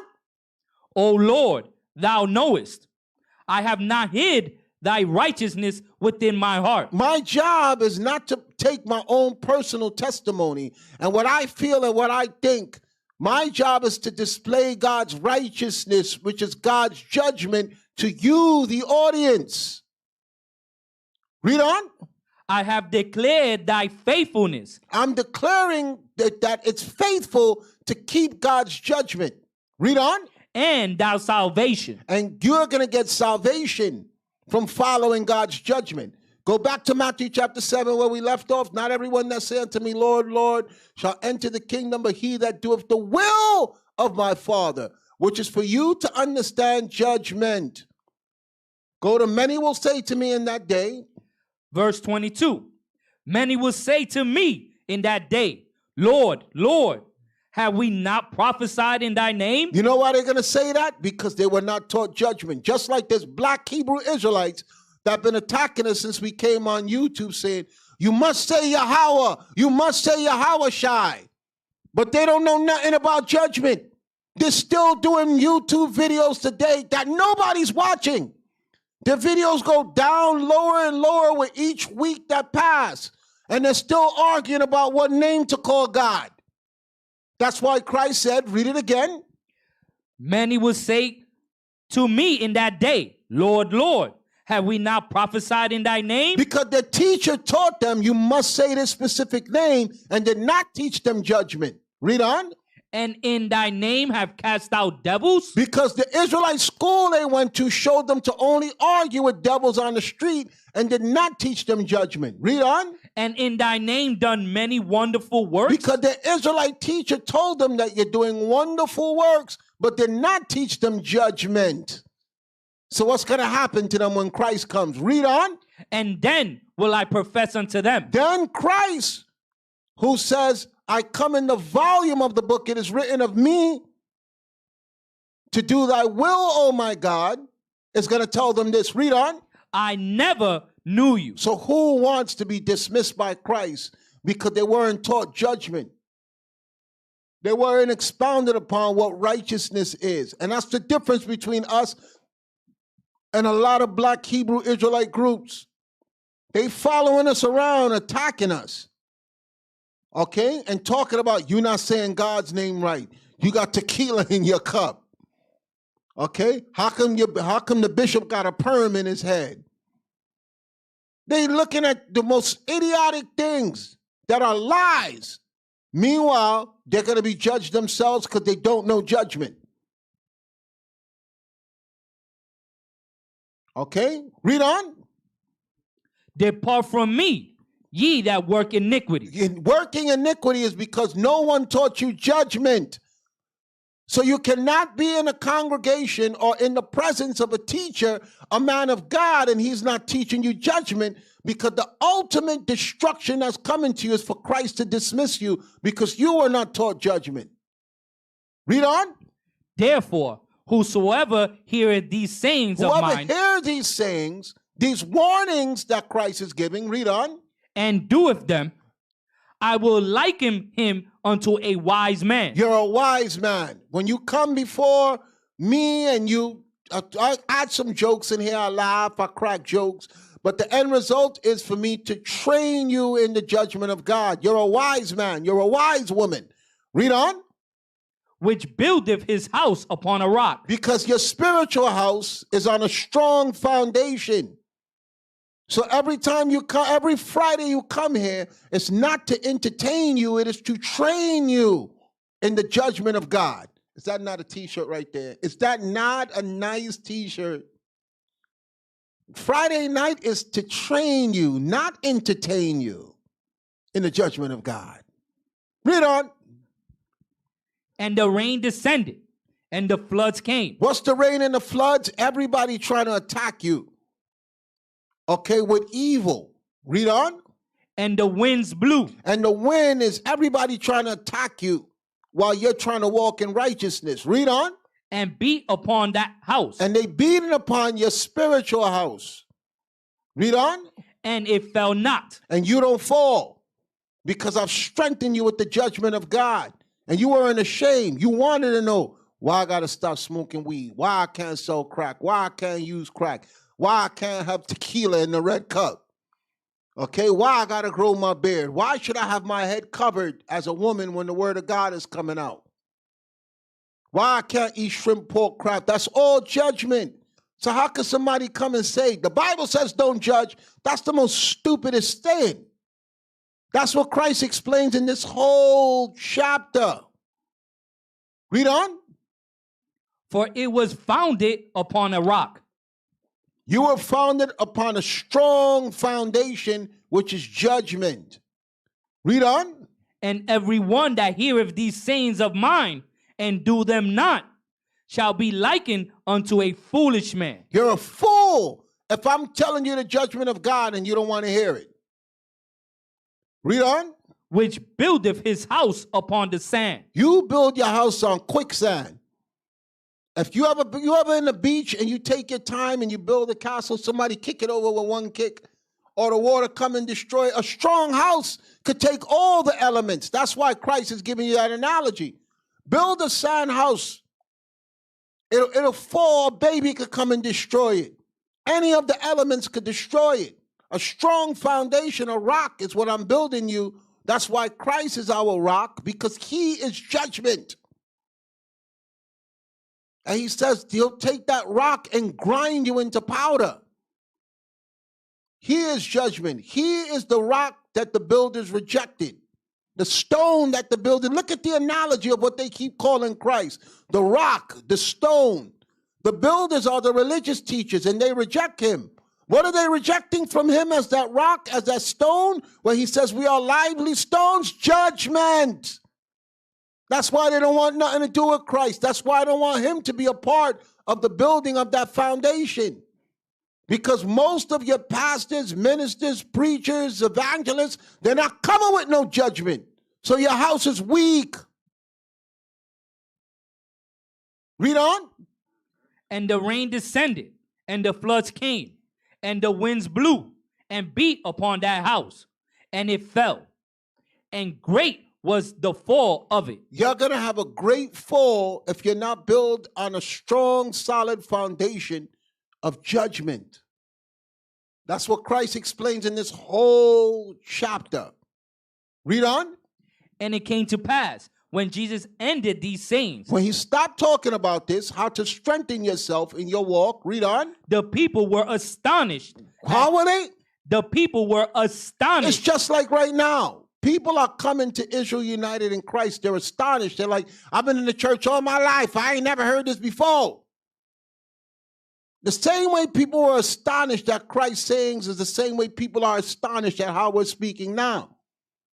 That's what separates men of God from the sheep in wolves' clothing, the wolves in sheep's clothing. These pastors are liars. They're not strengthening you with this word. They're not telling anything to prepare you for the elements, for the destruction to come. And so when Christ spoke these things, they were astonished. There were pastors, there were preachers before him. Why were they astonished at his teachings? Because he was teaching them judgment and how to survive and how not to be destroyed when the test comes. Read on. And the people were astonished. The people were shocked that he said these things. And he expounded upon judgment. That's why I started from the very, very top, where he told you about the wrong kind of judgment. Then he explained it, what judgment you're supposed to know. The judgment you're supposed to know is to build you on a solid, strong foundation, because you're going to be attacked. And this world is evil. Read on. At his doctrine, for he taught them as one having authority. He taught as one having authority. What was he in authority on? Judgment. Judgment. A fake person got to come with a song and dance every week to keep you there and tell you everything's going to be all right now. Okay, just sow a seed of faith and you pay your tithes and blessings shall come out and the windows of heaven shall be opened up onto you. They got to keep coming to you with lies every single week. A man that come with authority is going to tell you, stop stealing, stop killing, stop committing adultery. That's a man with authority. Stop having hatred for your brother. Okay, that's authority. You come with authority when you say that. In a Christian church, them speaking in tongues and touch your neighbor and tell him you love him. No, don't touch me, nigga. I don't know where your hand's been. And I don't feel love coming from you. But the pastor gave you instructions to put your filthy black hands on me. I didn't come there for you to tell your neighbor to touch me. I came there to learn judgment. That's to get you to let your guard down. Because if you talk how I talk, look, I know Pastor Pork Chop told you to touch me. But you ain't touching me, I don't know you. I look like the bad guy now. But when I speak, if he's speaking with authority, everybody gonna keep them hands to themselves and check themselves. That's why they tell you a lot of stupid things in a Christian church. That's not authority. That's just dealing with your emotions. That feel-good religion. Read on. And not as the scribes. And not as the scribes, because the scribes were teaching for their benefit. Okay, read on. Okay, let's go to... I read that whole chapter, and I realized when I started from the top how important it was to expound upon that. Okay? Give me 1 second. Give me John chapter 7, verse 1.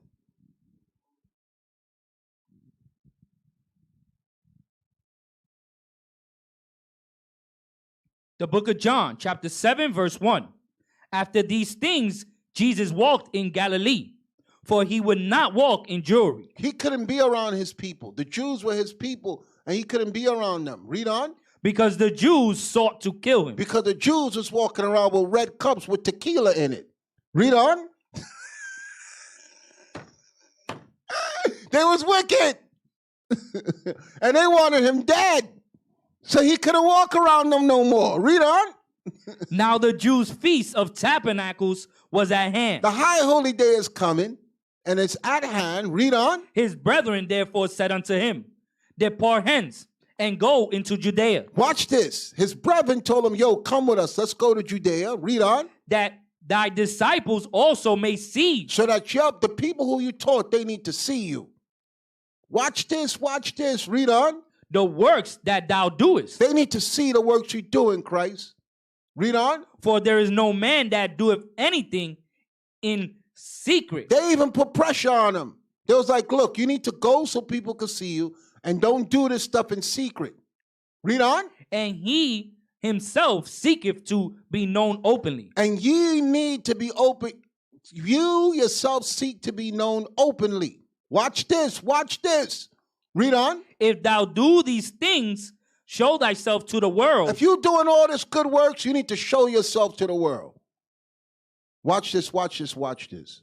Someone came from Clubhouse and said, why do you have an alias? Why on Clubhouse you calling yourself AO?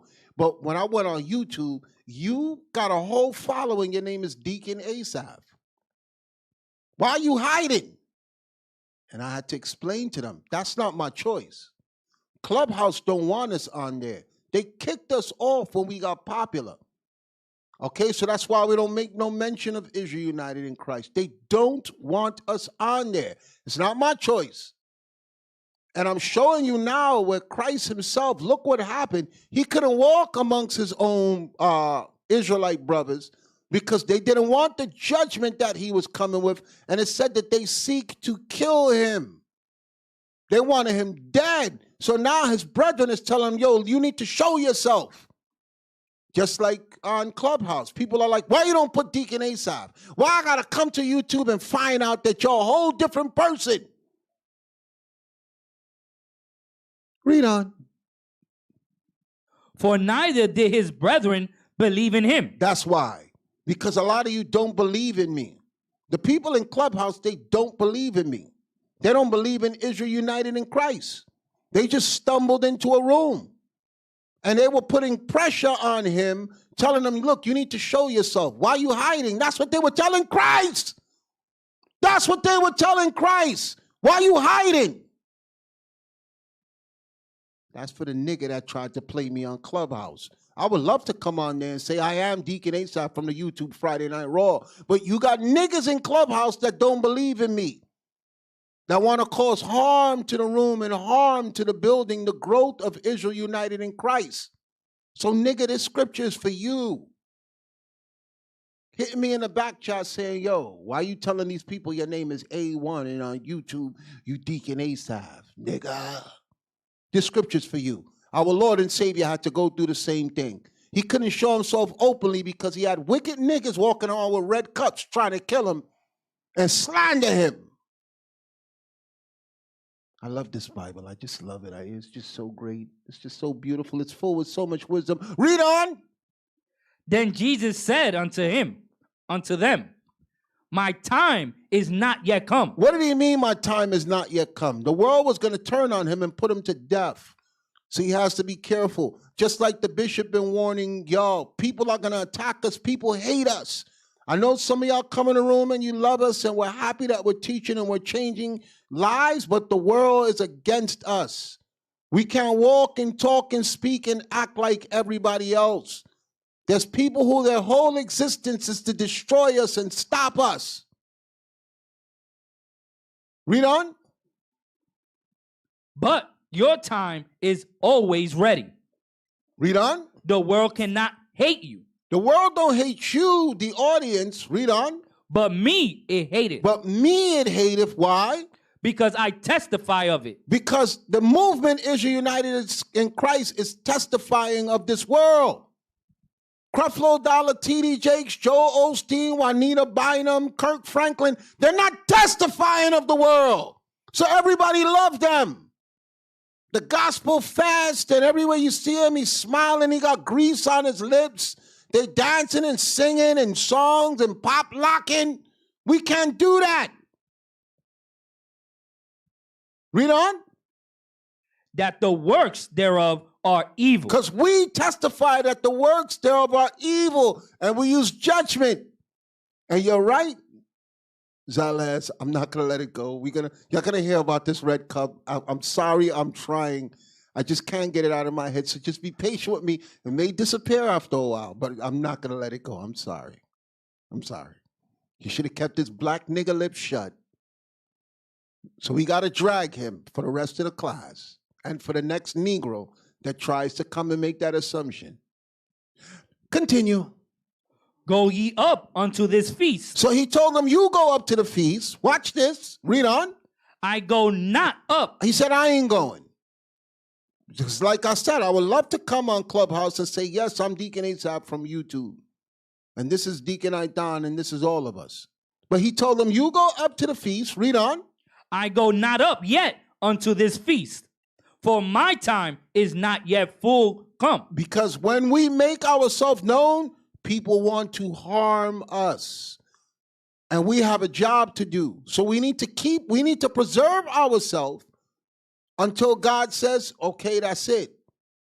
So every day we come to teach this Bible and we come with judgment, we putting ourselves in harm's way. Even with the blitz, we putting ourselves. You got Christian pastors. For God so loved the world, pastors pulling guns on us. Fat black nigger woman, evil woman, taking off their shoes to fight us, spitting at us, putting a middle finger up at us. God so loved the world church, and you're not washed in the blood of Jesus churches. And that's what Christ had to deal with also. And the reason why Christ was being attacked to the capacity that he was being attacked is because he's coming with judgment. What you're telling us not to do is what Christ was doing.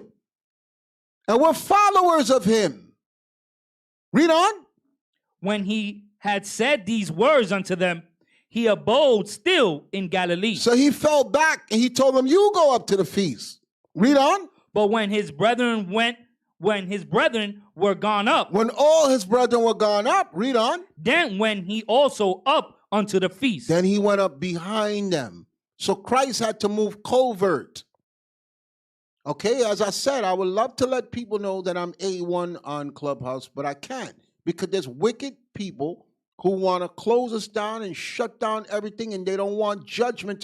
When you go into biblical smoke, it's for judgment. That's what every class is for, to expound to the people upon judgment, not to get views, not to make money. There's no cash app. Everybody's taking turns bringing out judgment. And Christ, when he had to deal with judgment, he had to move covert because most people hate judgment and they don't want to hear judgment. So he had to send them up to the feast and then go later on behind them. Watch, read on. Not openly. He didn't go openly behind them because the nigga called me wicked. He said, why you don't openly tell people who you are on there? You coming on there lying because you want to attack people. I was like, nigga, come to YouTube, but I will attack your black ass there too. Not that I'm a bad guy or anything. I just don't want him to think that I had to use an alias to attack. Okay? Read again, please. I'm sorry. But when his brethren were gone up. When his brethren went up, read on. Then went he also up unto the feast. Then he went also up behind them, but how did he go up? Read on. Not openly. Not openly. He did it covert. Read on. But as it were in secret. He did it in secret. Because he still wanted to keep the high holy day. He still wanted to go around and be his people, but he had to do it in secret because of circumstances. Sir, you got evil people that want to cause harm to us and try to stop what we're doing. So we can't move how these Christian pastors are. We can't move how these wicked preachers are, these evangelists, these apologists, these wicked black Hebrew Israelites. Okay? The black Hebrew Israelites attack us harder than the Christian church. They're more against us, and they're supposed to know the Bible. So there's a lot of factors that we have to deal with every single day that you people, you audience, you can't wrap your mind around. We can't move like everybody else move. Every single day we're at war, strategically thinking how we're going to move. It's like a war room every single day. How are we going to do this? How are we going to get that done? Then we got to worry about our lives in danger and the lives of the people around us. We don't have the freedom everybody else has because we are on the forefront for judgment for God. We don't have the resources that these lying Christian churches have and the benefits that they get in lying to the people and making millions of dollars. Or else I wouldn't be working. We got to budget how we spend our money, where we want to go. We got to worry about finances running out when these lying pastors have millions of dollars coming in every single year. Hundreds of $1,000s coming in every single week. And they could do whatever they want. Well, we got to watch what we're saying because we speak for God. And people want to harm us for speaking for God. Read on. Then the Jews sought him at the feast. Then the Jews was looking for him. Where that nigga at? Where that nigga at? Just like people come here Friday Night Raw. Oh, there that nigga go. Read on. And said, where is he? And there was much murmuring among the people concerning him. A lot of murmuring about those men in purple. A lot of murmuring. Read on. For some said, he is a good man. Some people are saying what Israel United in Christ is doing is a good work. God bless their heart. Read on. Others say, nay, but he deceiveth the people. Other people are saying we're moving with deception. Okay, that Chinese boy, I haven't brought him up for a long time. He sees the church blitz. He's the one posting on social media that what we're doing is deception by trying to get the Christian church to teach the people the right way. That's how you know that's his destiny. That's his job, to be a scoffer. Okay? His wife that he abandoned on the highway, he moved on, he got married to a new wife, but he's still in our business. And I haven't mentioned him how long here. But they showing me on social media, he's still in the mix trying to convince the people that what we're doing is not good. And some people, that's their destiny. You just got to accept it. Satan hired them. He gave them a permanent job where they cannot get fired. They get all the benefits. They could come to work whenever they want. They could show up late, and they can't get fired. They just got to do the job that Satan put them to do, and they're going to get great rewards. He's one of them. Read on. Howbeit, no man spake openly of him for fear of the Jews. But a lot of people won't speak openly for us because they're afraid of the people who are attacking us. That's a horrible position to be in, where people see the good work we're doing, but they got to be quiet because they're worried about public opinion. Is that not crazy? That's crazy. Read on. Now, about the mid of the feast, Jesus went up into the temple and taught. And the Jews marveled, saying, How knoweth this man letters, having never learned? Jesus. So they said, yo, who taught this guy?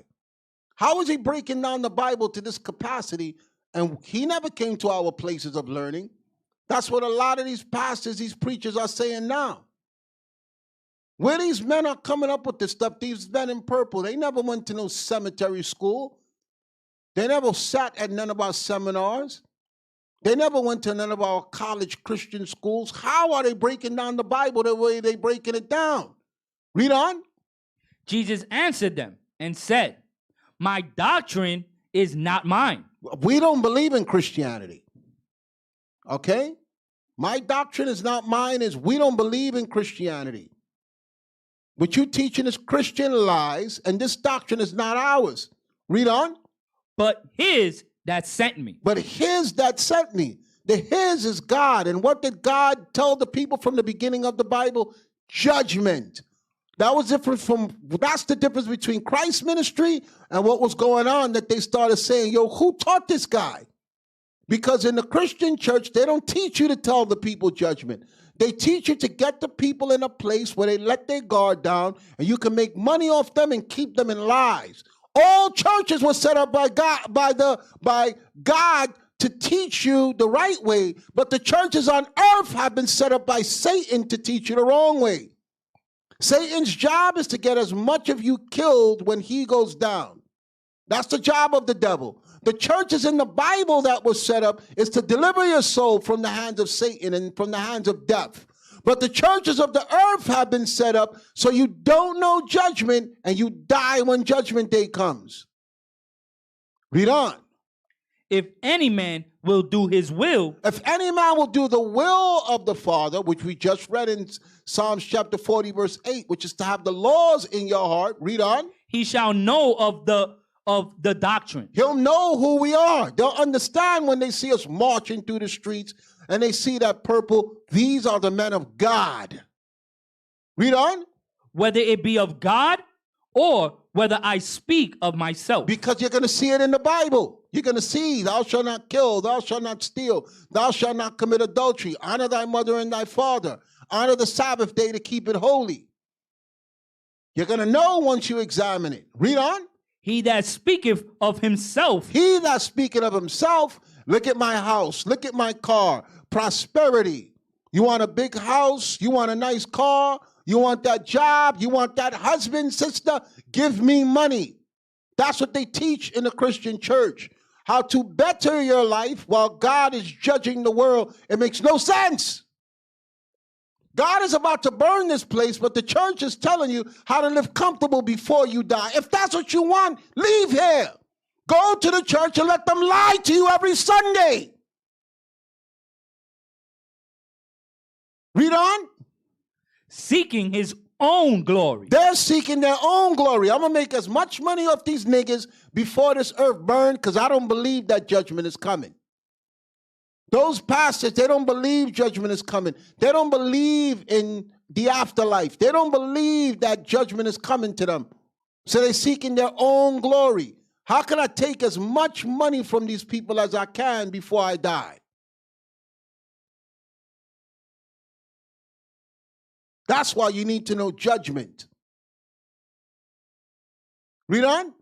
But he that seeketh his glory that sent him. He that seeketh the glory that sent him, which is what we're doing. I don't want glory from no man here. That's why I don't ask y'all for nothing. If y'all give, I'm happy. If I look, sometime the bishop will say, hey, somebody sent you a check for $5, I'm happy. Because I didn't ask for nothing. But something moved them to say, okay, here, I'm going to give him this. Because what we're doing this is a thankless job. We don't come here asking you for anything. Okay? Because we're not seeking our own glory. Read it again. But he that seeketh his glory that sent him. He that seek the glory of him that sent him, because that's where I'm going to get my real glory from. Read on. The same is true. The same is true. When you see a man preaching for God and not for his pockets, that's the true man. Read on. And no unrighteousness is in him. And no unrighteousness is in him. You know why? Because all he keep talking about is judgment, judgment, judgment, judgment, judgment, judgment. Read on. Did not Moses give you the law? Did not Moses give you the laws? Thou shalt not kill, thou shalt not steal, thou shalt not commit adultery. Read on. And yet none of you keepeth and those the men law? were hypocrites. They weren't keeping the law. They were doing tithing. They were doing animal sacrifice because there's money in doing that. Everybody keep coming to you all the time, pouring out their heart for you for sin. That's why Christ wanted animal sacrifice to stop.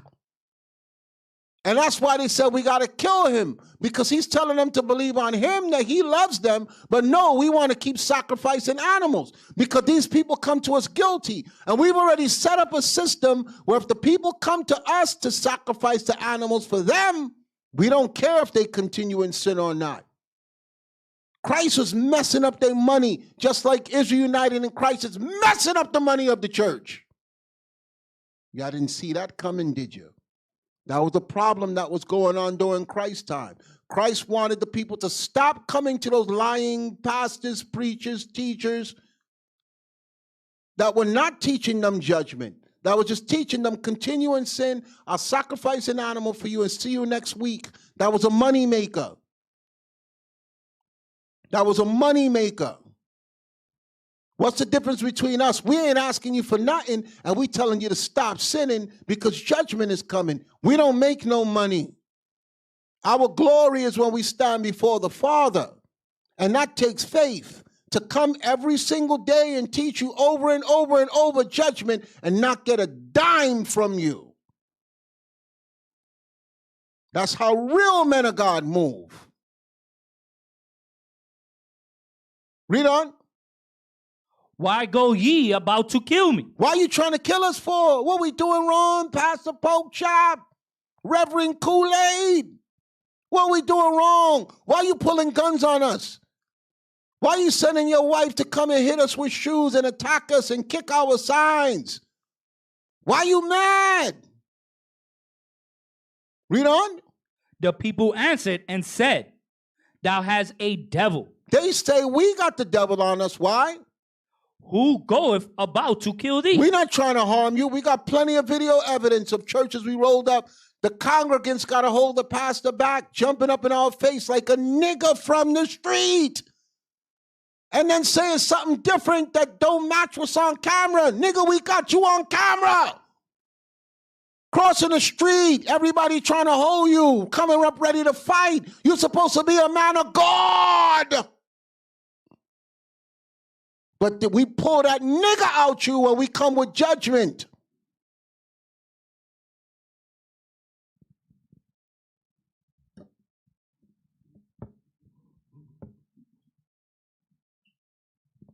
Don't get me started. Do not get me started. Read on. Jesus answered and said unto them, I have done one work, and ye all marvel. I've done one work, and you all marvel. Read on. Moses therefore gave unto you circumcision, not because it is of Moses, but of the Father. Moses didn't give you the law of circumcision because it was something he made up. This is a covenant between you and God. Read on. And ye on the Sabbath day circumcise a man. And you on the Sabbath day, you circumcising people. Read on. If a man on the Sabbath day receives circumcision, that the law of Moses should not be broken. If you people are circumcising people on the Sabbath to keep the law, read on.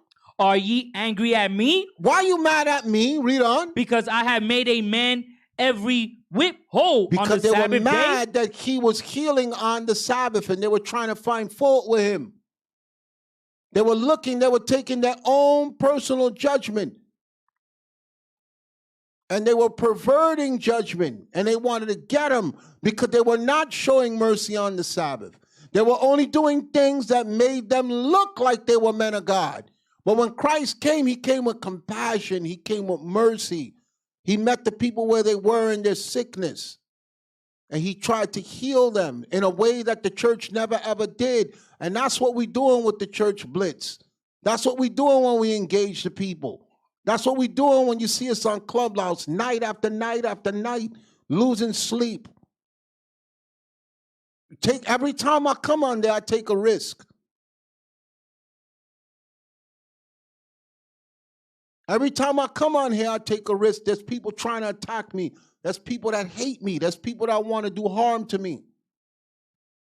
Before I was doing this, I could walk freely and not didn't have to watch over me. I could do whatever I want.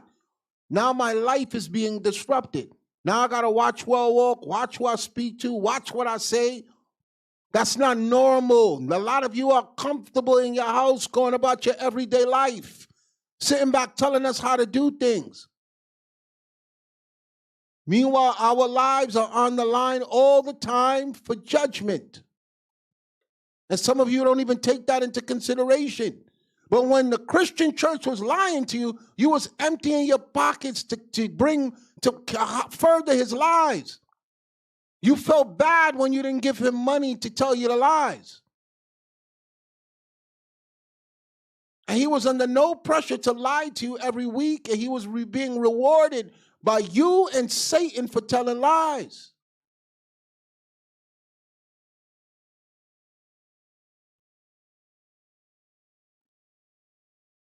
Read on. Judge not according to the appearance. Don't judge according to appearance. And when you judge according to appearance, it's because you don't know God. So you judge according to appearance. Just like you nigga who said that there was tequila in this cup. Yes, you nigga, I am on you again. You judge according to appearance, and the Bible says what? Judge not according to the appearance. Read on. But judge righteous judgment. Judge righteous judgment. You didn't think that a righteous man was sitting before you drinking water. This is water, Negro. Don't judge according to appearance. I know you've been around niggas, but this room is a room for men and women of God. That's the last one. I ain't going to hit him no more with the cup. I'm going to let him go. He just opened the door for that one. It was just there. It was just waiting for me. I could have let that one go. But this is the last one, I promise. Read it again. Judge not according to the appearance, but judge righteous judgment. Judge righteous judgment. Expect to come in here and see water in here. Expect to understand that the word of God is being spoken here. I didn't set this up to beg people for money and to lie to people. I set this up to teach the people judgment and righteousness. See, y'all provoking me. Y'all see what Tazara put? Don't judge a cup by its color. Y'all see what y'all doing? I said I'm going to let it go. Y'all making memes on Facebook. Serg Berger got a cup, a big old liquor cup in his hand. Okay? I said I'm going to stop. They just provoking me.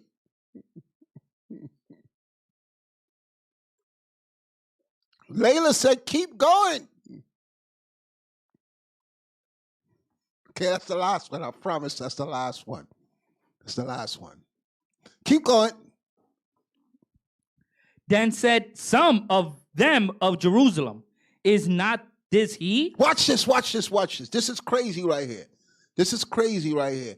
After he cut them up with the scriptures, look how the tone changed with the people. Watch this, watch this. Read it again. Then said some of them of Jerusalem. Then said the people who was listening to him, the niggas that was around him that was angry at his speech and his judgment. Watch this, read on.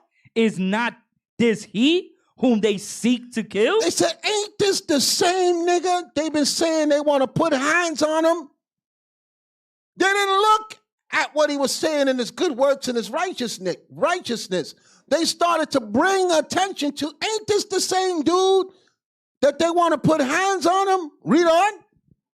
But lo, he spake boldly. And y'all got him speaking boldly here, like can't nobody touch him? That's how you know he was around black people. Because black people are the ones who'll be like, yo, who this nigga? Why you know what hood you in? You ain't coming in my block with that. I remember. When I first met the bishop, and the black Hebrew Israelites was mad that he was in law enforcement. And GMS primarily would contact his job and say, why do you have a black Hebrew Israelite, a man of the Hebrew Israelite faith, who's a cop for the New York City Police Department teaching the word of God? How could you let him have this job and he's teaching the Bible in the street? GMS, Great Millstone, the camp that says they're the ones with 100% truth. They would tell their audience and people would start calling the bishop job, trying to get him fired. Y'all don't know that? There were other Israelite camps who did exactly what we just read right here in the scriptures. Read it again. But lo, he spake boldly, and they say nothing. Read the verse up before that. Verse 25. Then said some of them of then Jerusalem. Said some of the haters that was around Christ. Is not this he whom they seek to kill? Is this not that dude that everybody's speaking against? Read on. But lo, he spake boldly, and they say nothing unto him. You got him boldly raising up these men in purple, and none of y'all ain't attacking him? That's what GMS did. They would sit down and do classes and keep telling their audience, you know that the leader of Israel United, and ISUPK also, you know that the leader of Israel United in Christ is a part of the NYPD police department, law enforcement. What that had to do with their teaching? Not a damn thing. That was just jealousy at its highest level because nobody was listening to them. So they tried to turn the audience against him. And that's why I say just give it time. Give it time, give it time, give it time. And it was a hectic situation because now you're trying to do your job and teach the people in righteousness, but you got black Hebrew Israelites trying to turn people against you.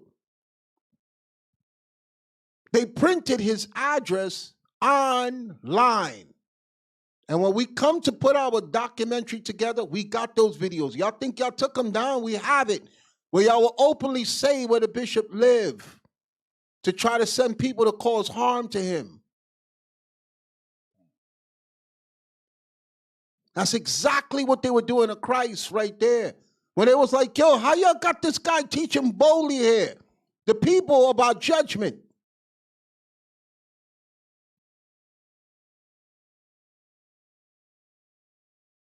We experienced the same thing. Wasn't nobody finding out where their leaders was and posting their address up? The Chinese boy did the same thing. Put our government names, put our address, put our job. There's a little wife was calling, recorded class and sent it to the bishop job.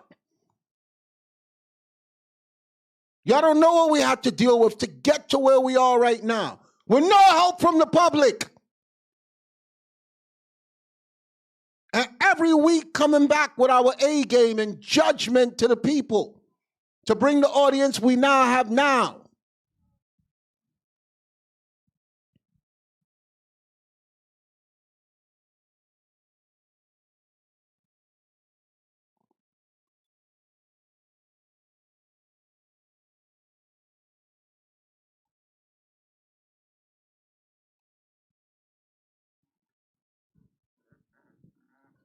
Read on. Do the rulers know indeed? He said, you heard what they said? Do the rulers know indeed, read on, that this is the very Christ? that this is the Christ they're looking for? Just like them. Do y'all know that Bishop Nathaniel of the IUIC, he's the one that's leading the movement of the rise of the Israelites to wake the people up? You have black Hebrew Israelite camps doing the same exact thing.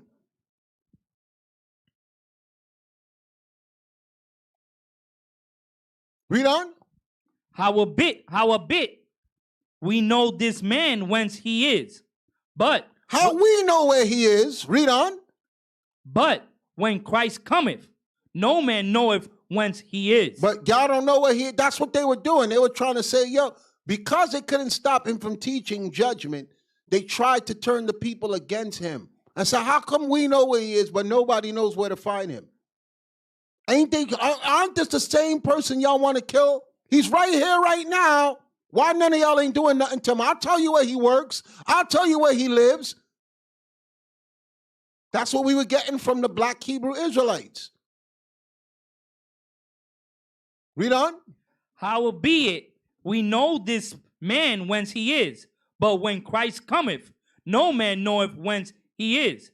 Then cried Jesus in the temple as he taught, saying, we both know me, and we know whence I am, and I am not come of myself. The bishop made it clear. We're not here of ourselves. We don't have a cash app. We're not telling you to send us money. We're not trying to make money off the people because the stuff that we're speaking is not popular. We in the middle, in the heat of the battle, breaking down the scriptures and teaching you judgment. We're not pushing multiple wives. There's an agenda. If I'm of a church, I'm the head of a church, and I'm teaching multiple wives and it's picking up steam, I'm getting all the sex that I want. That's an agenda. That's for you. You living lovely, and most of the men that teach that multiple wives bullshit, they don't got no job. They got dumb women paying all their bills and telling them, you're supposed to be one of my wives and shut up and give me all your money. That's why a lot of black Hebrew Israelites push that multiple wives bullshit. Not because they have nothing to do with God, but it's of their own thoughts, their own mind. It's nothing to help those multiple wives. It's to take those helpless, weak women and not teach them judgment, but to empty their pockets and get all the sex that you can get from them because they're ignorant.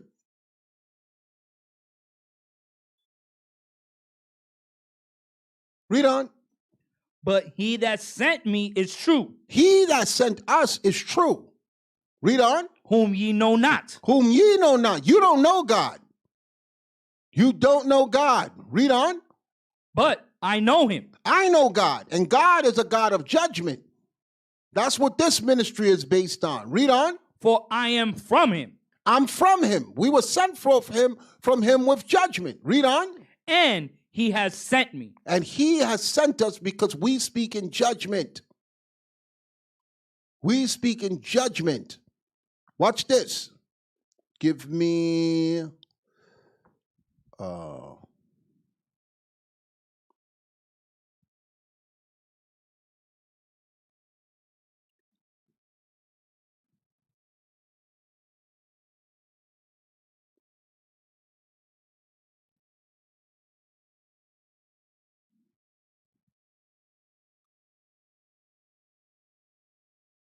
I don't want to read that. It's going to take us too long to get to my point. Oh, God.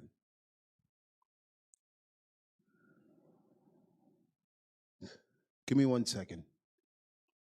I got to find a different scripture.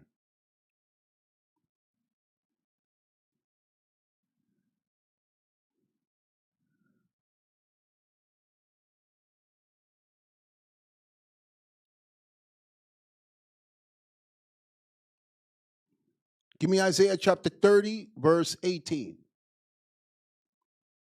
Read the verse that you just read first.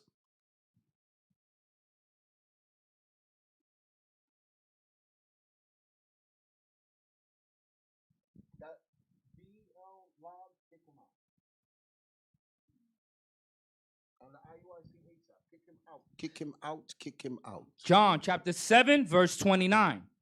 But I know him. We know God. Read on. For I am from him. Because we came from God. Read on. And he has sent me. And he sent us to do this work. How do you know that? Isaiah chapter 30, verse 18. The book of Isaiah, chapter 30 and verse 18. And therefore will the Lord wait that he may be gracious unto you. Because a lot of you want stuff right now. Okay, but God is going to be gracious to us in his time. Read on. And therefore will he be exalted. When God is gracious unto you, he'll be exalted. Read on. That he may have mercy upon you. He's going to have mercy on us because we don't know no better. Read on. For the Lord is a God of judgment. The God that we serve is a God of judgment. God didn't tell us to pick up the Bible to push multiple wives. And that's why there's a lot of nigger Hebrew Israelite camps teaching that. Okay, that's for them. That's for their benefit. If you look at most of the men of God that he used, some of them didn't have no wives. Okay, they were so focused on teaching the word of God, they was by themselves. Read it again. And therefore will the Lord wait that he may be gracious unto you. And therefore will he be exalted, that he may have mercy upon you. Why? Read on. For the Lord is a God of judgment. So don't say that you're not supposed to judge. The primary thing about God is judgment. From the beginning of the Bible, he spoke about judgment. He judged the earth with a flood, and he's going to judge the earth by fire. So stop coming around saying, why y'all judging? Why y'all judging? Read on. Blessed are all they that wait for him. You're blessed if you wait for God while his judgment is being executed on this earth.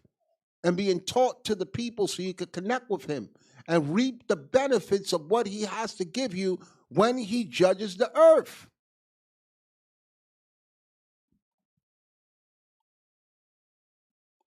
Give me Amos chapter 5, verse 10.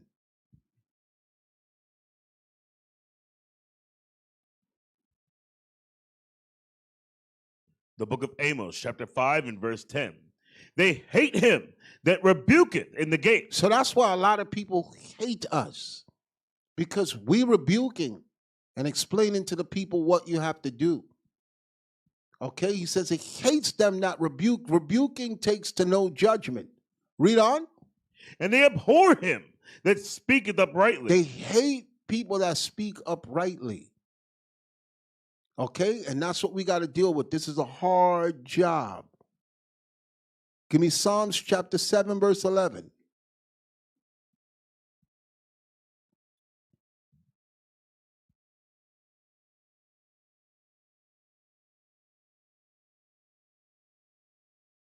The book of Psalms, chapter 7 and verse 11. God judgeth the righteous, and God is angry with the wicked every day. If I'm wicked, I want to know, what am I doing wrong? Okay, because God is a judge of righteousness. Read it again. God judgeth the righteous, and God is angry with the wicked every day. Every day God is angry with you on wickedness. So don't be upset when people come with the judgment of God. Give me John chapter 16, verse 7.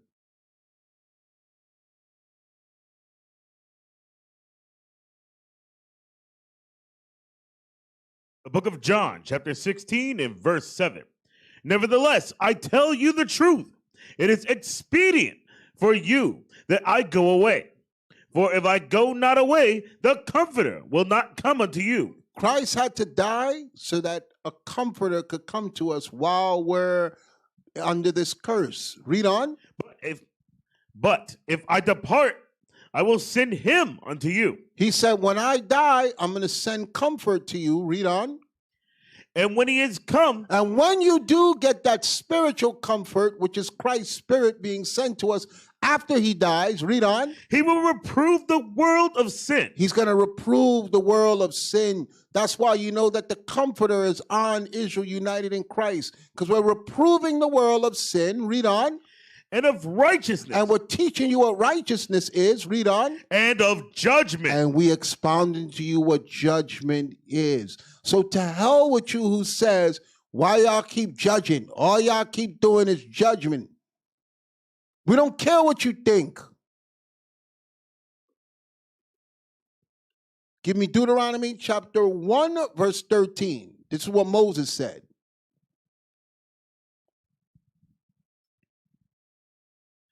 The book of Deuteronomy, chapter 1 and verse 13.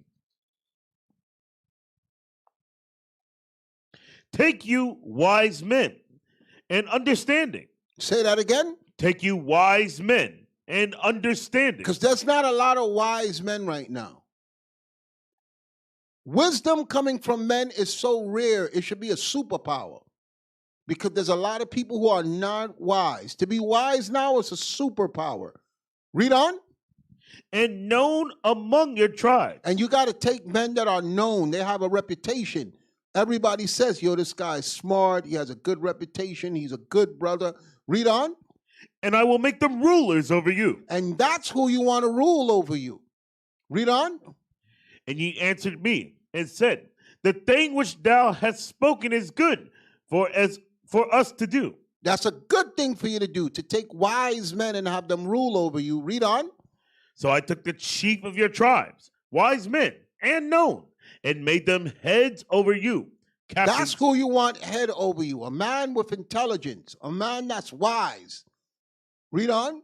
Captains over thousands, and captains over hundreds, and captains over 50s, and captains over 10s, and officers among your tribes. And I charged your judges at that time, saying, hear the causes between your brethren, and judge righteously. We got to judge with righteousness. That's a hard thing to do because, as we just read, people hate you. And sometimes the judgment is not in somebody else's favor. One of the hardest things about bringing out judgment is somebody's going to be upset. And someone will harbor that anger that they have because they didn't like how the judgment was and use it against you later on. That's the hardest thing. Okay? Because we're not saying we're perfect. Okay? Because people do get upset. People do leave here mad and make videos against us and attack us. People hold on to stuff. Read on. And judge righteously between every man and his brother, and the stranger that is with him. Ye shall not respect persons in judgment, but ye shall hear the small as well as the great. Ye shall not be afraid of the face of man. Because people try to attack us with their faces. Read on. For the judgment is God's. What we bringing out this Bible is God's. When I'm making nothing up. So to hell with who don't want to be judged. Give me 2 Chronicles chapter 19, verse 4.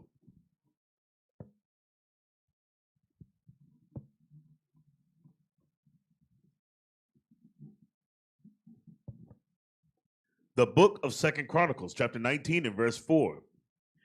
And Jehoshaphat dwelt at Jerusalem, and he went out again to the people from Beersheba to Mount Ephraim, and brought them back unto the Lord God of their fathers. And he set judges in the land throughout all the fenced cities. So when we educate people and bring them back to the Father, the God of Abraham, Isaac, and Jacob, we got to have judges in place to make sure that we secure the place that they are with God. Read on. City by city. It said to the Each city has to have judges there to make sure order is kept in place. Read on. And said to the judges, take heed what ye do. And tell the judges, take heed what you do. Read on. For ye judge not for man. You're not supposed to judge for your benefit. Read on. But for the Lord. You judging for God. God is watching. The judgment that we come up from this Bible is for God. God is watching. And God wants the judgment to go out to keep order. That's all through the Bible. So anybody that comes to you and says, oh, you can't judge me, that's a nigger.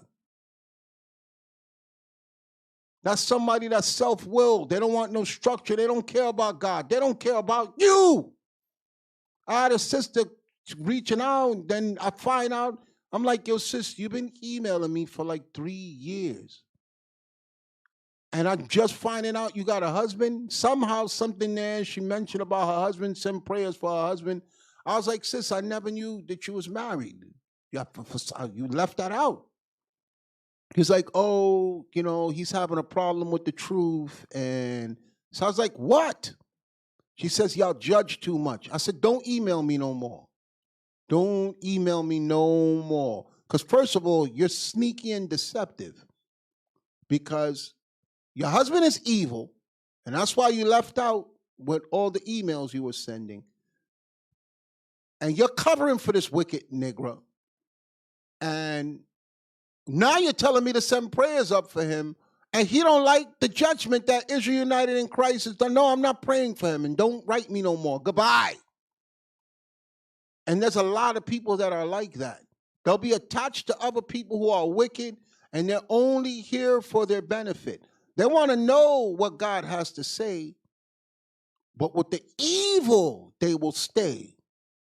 And that's a horrible kind of person to be around. It's just like I said with that woman with the baby that said, F the babies. Let them die. Okay? How could you be around a woman that got a shirt on like that and not condemn her and not say that that's wrong? Why would you be around someone who boldly is in defiance of saving life and feel comfortable with them? And there's a lot of people online that's like that. You're around people that hate this truth, that hate God. And you are no different from them. Read on. And said to the judges, take heed what ye do, that ye judge not for man, but for the Lord, who is with you in the judgment. So that's what keeps us strong, that we know that although a lot of people don't support us, we know that God will, and God will make a way. Okay, because I had somebody the other day say, oh, I want to send you guys something, but I know you guys. I said, look, we do take, we just don't ask. And then he was like, yo, how could you keep this going? And y'all not passing no collection plate, y'all not begging people for money, y'all don't this, y'all don't that. How could we send? We said, what? Read this right here. Read it again. And said to the judges, take heed what ye do, for ye judge not for man, but for the Lord, who is with you in the judgment. That's how we're successful, because God is with us in the judgment. And we got to believe in faith that we're doing his work and somehow he's going to make a way. Like, for instance, I went to the movie premiere to see Joseph's Dream, and you hear the men, they were cracking a joke. Malachi was like, yo, it made me cry. And the only thing that hurt me was, I questioned the man. I was like, yo, I'm getting into the movie, but it's so short. And the bottom line was the reason why the movie was so short is because we use our own money to do it. Okay? I said, the money we use, we should have been able to get 5 times that. Okay? There's movies that churches do that tell lies. There's movies in Hollywood that are 165 million, 200 million, 300 million to put out, and it's all lies. Here we are telling you the truth about Christ and about your nation, and we can't come up with $1 million budget to shoot a movie with all the people that's following us? And the answer was no. Okay? If we would have had $1 million, we could have done a series. And we didn't have to be so. The only reason why it was so short is because we had to use our own money. And we couldn't, we're not asking people for nothing. Even with asking people to donate and support, people send bare minimum. But after a while, I said, you know what? I don't care. We at least got this far, and this is how God wanted us to get, because the scriptures say that the kingdom of heaven is within you. So everybody has to see the importance the way we do. Okay?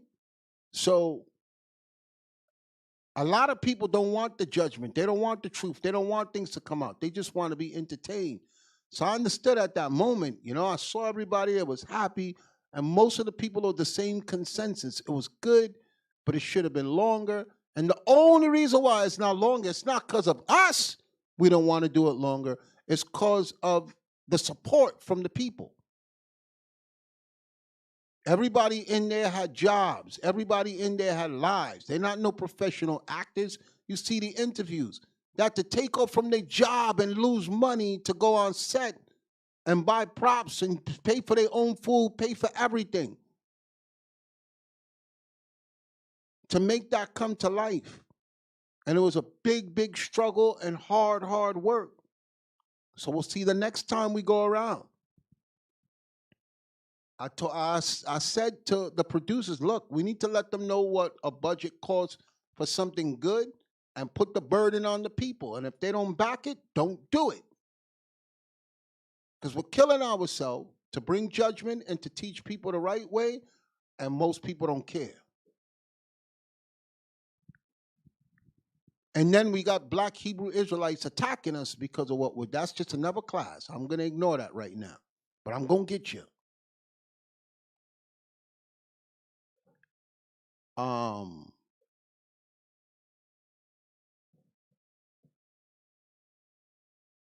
Psalms chapter 75, verse 1.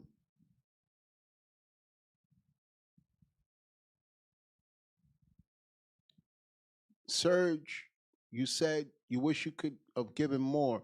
It's not a matter of you giving more. It's everybody giving their all.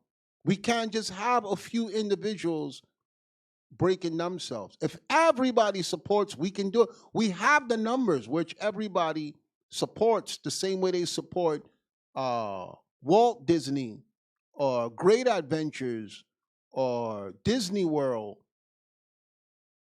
or the hair salon or the nail salon or the liquor store or McDonald's.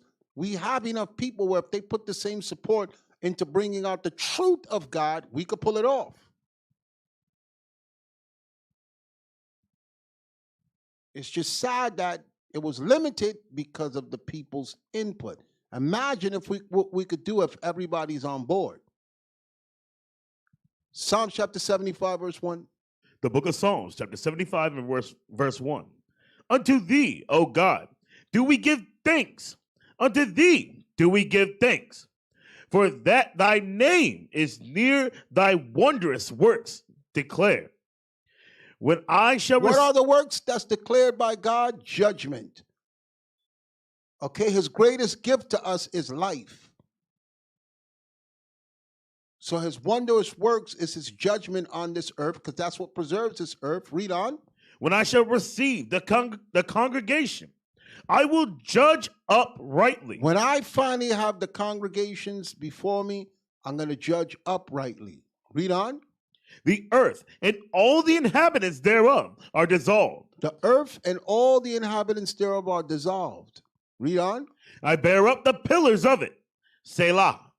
I said unto the fools, deal not foolishly, and to the wicked, lift not up the horn. Lift not up your horn on high. Don't lift up your horn on high. Read on. Speak not with a stiff neck. Don't speak with a stiff neck, because what loosens your neck is judgment.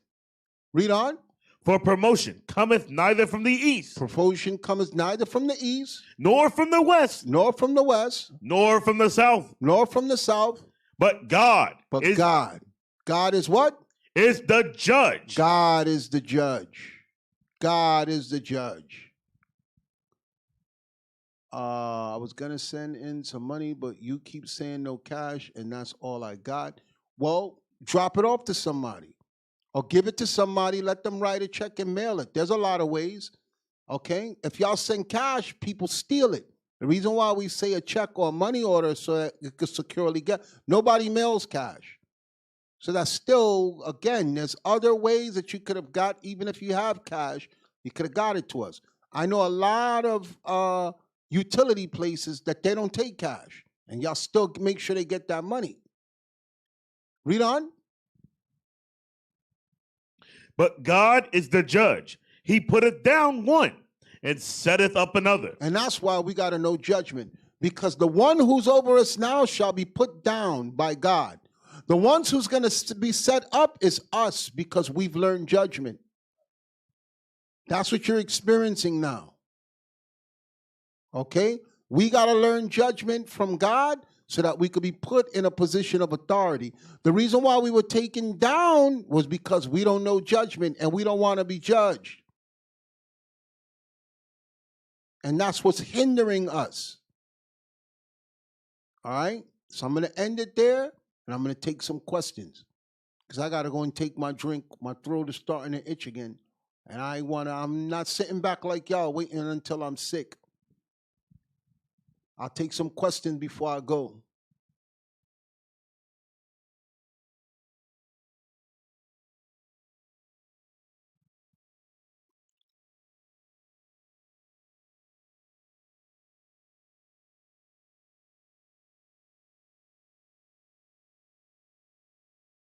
I can see the film on IUIC TV. Well, what we're trying to do, Carl, is we're trying to get in theaters so we could at least make back the money that we spend. Nobody gave us any funding. Nobody helped. We just asked y'all to help, and everything came from our pockets, and it depleted us. You know, if people would have came on board, we would have had a series.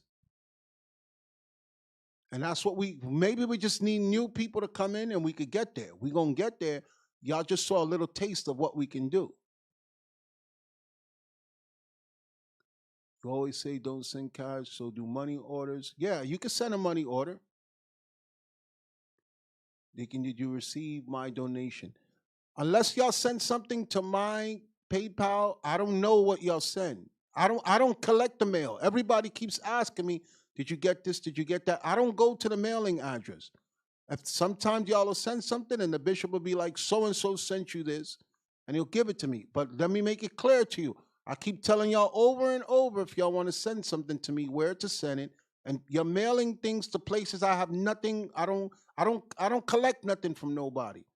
So rarely the bishop will be like, oh, so and so sent you something. Like for instance, a sister sent me some honey, and I appreciated that because the honey she sent, it was out of stock. Okay, she mailed it where I said to mail it. She contacted me. I gave her the address where to mail, and I got it. Other than that, I'm not over the mail, so y'all can't send something. Even I told people, don't send nothing here, and there's people still mailing stuff here. So a lot of people are just not listening.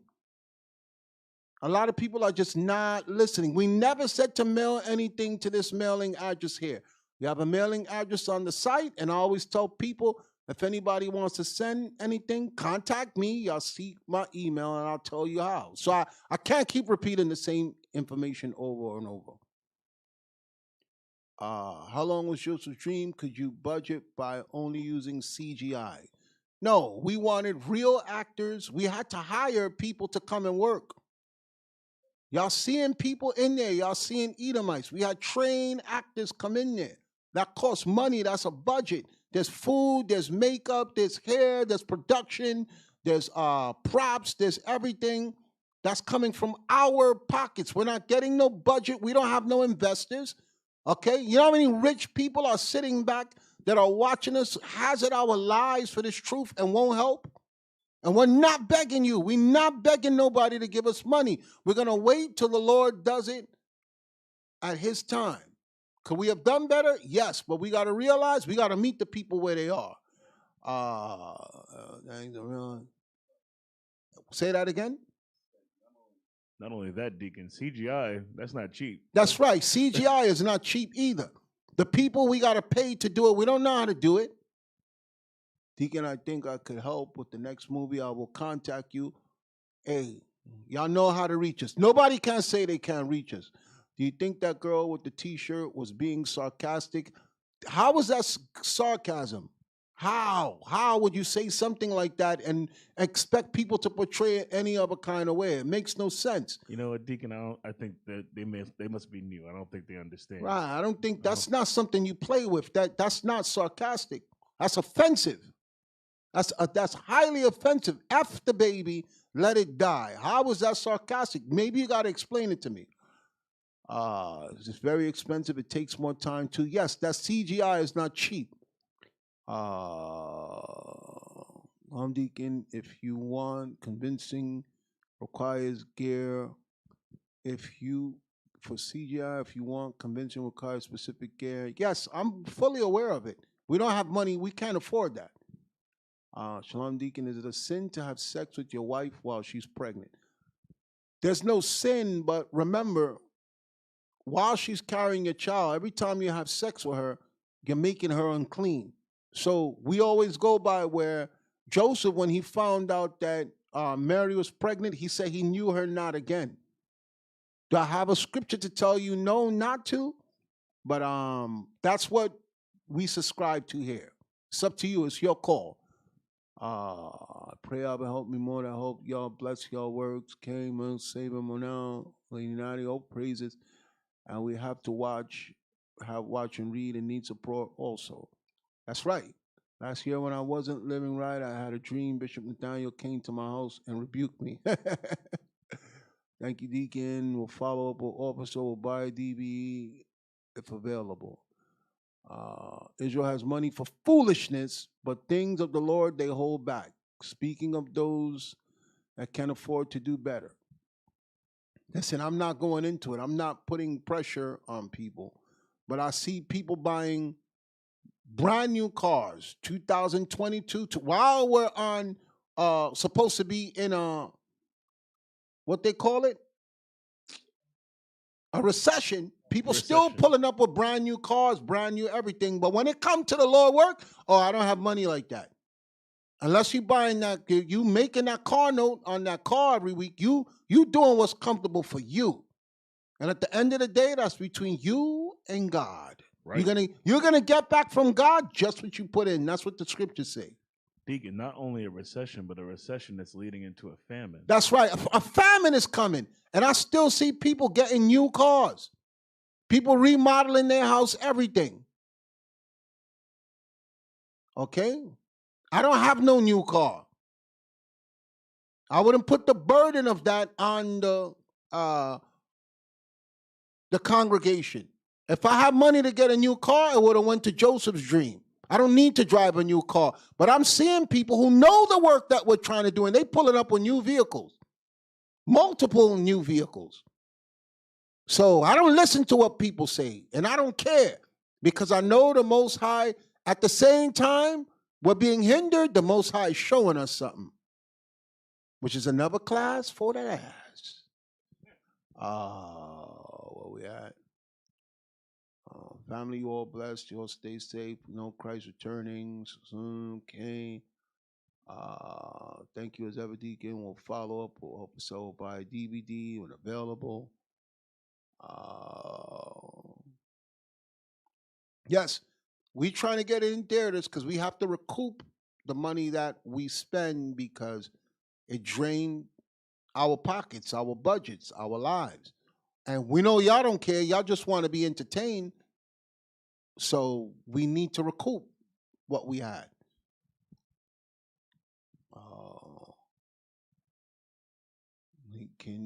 You cannot be serious right now. Please stop it. What Monique said. Look on the IUIC in the classroom. Diamond J. Rose said maybe she meant killing the baby was pure. I don't. I agree with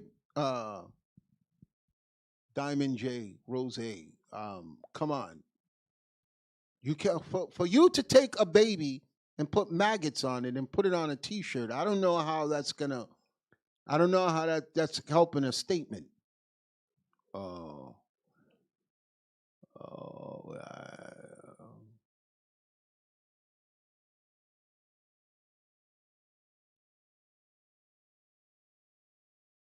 Not one person who saw the T-shirt felt that she's trying to make a statement. They all were appalled.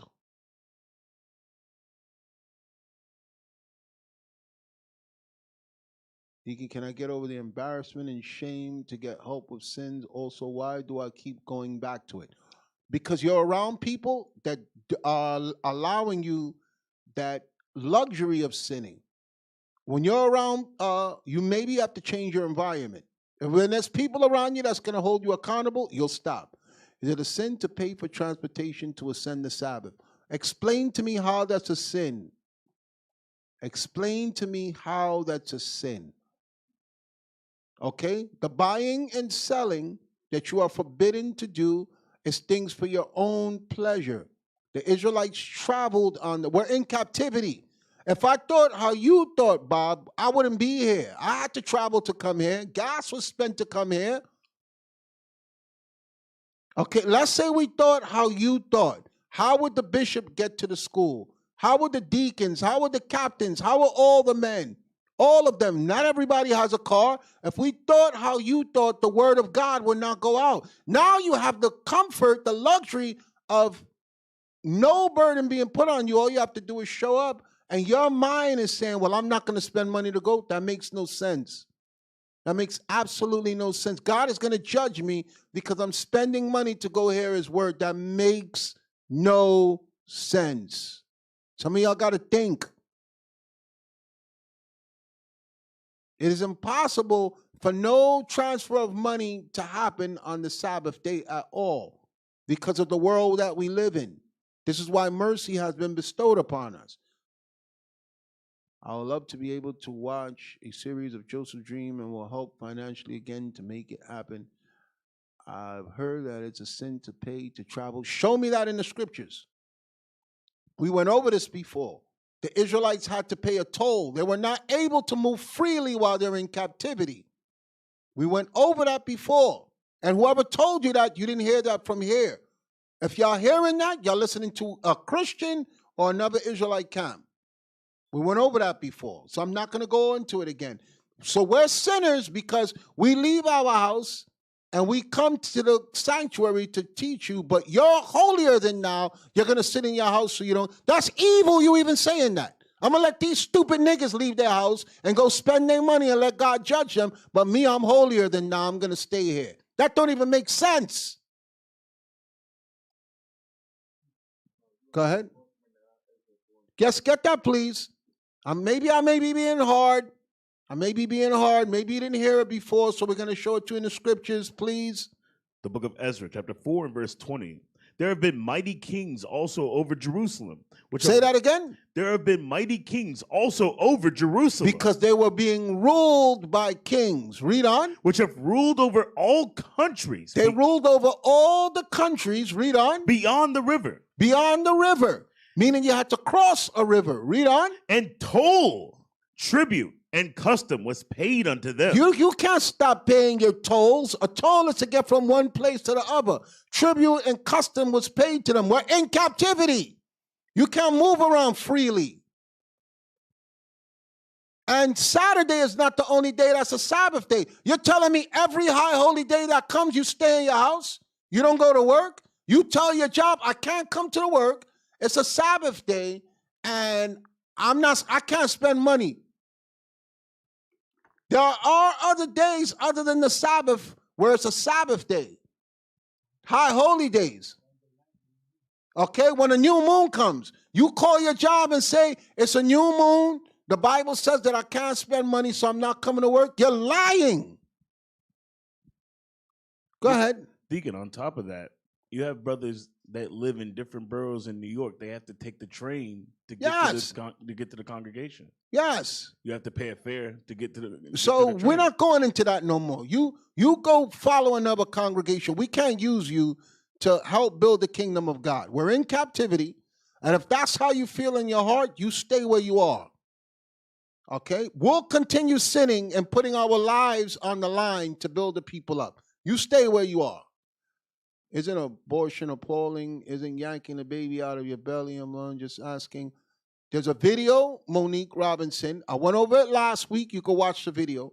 We're not talking about abortion no more. Okay, so if you want to know, we discussed it last week. On the same page you are, go to the video of last week, and we discussed it there. Deacon, is a tattoo removal a sin?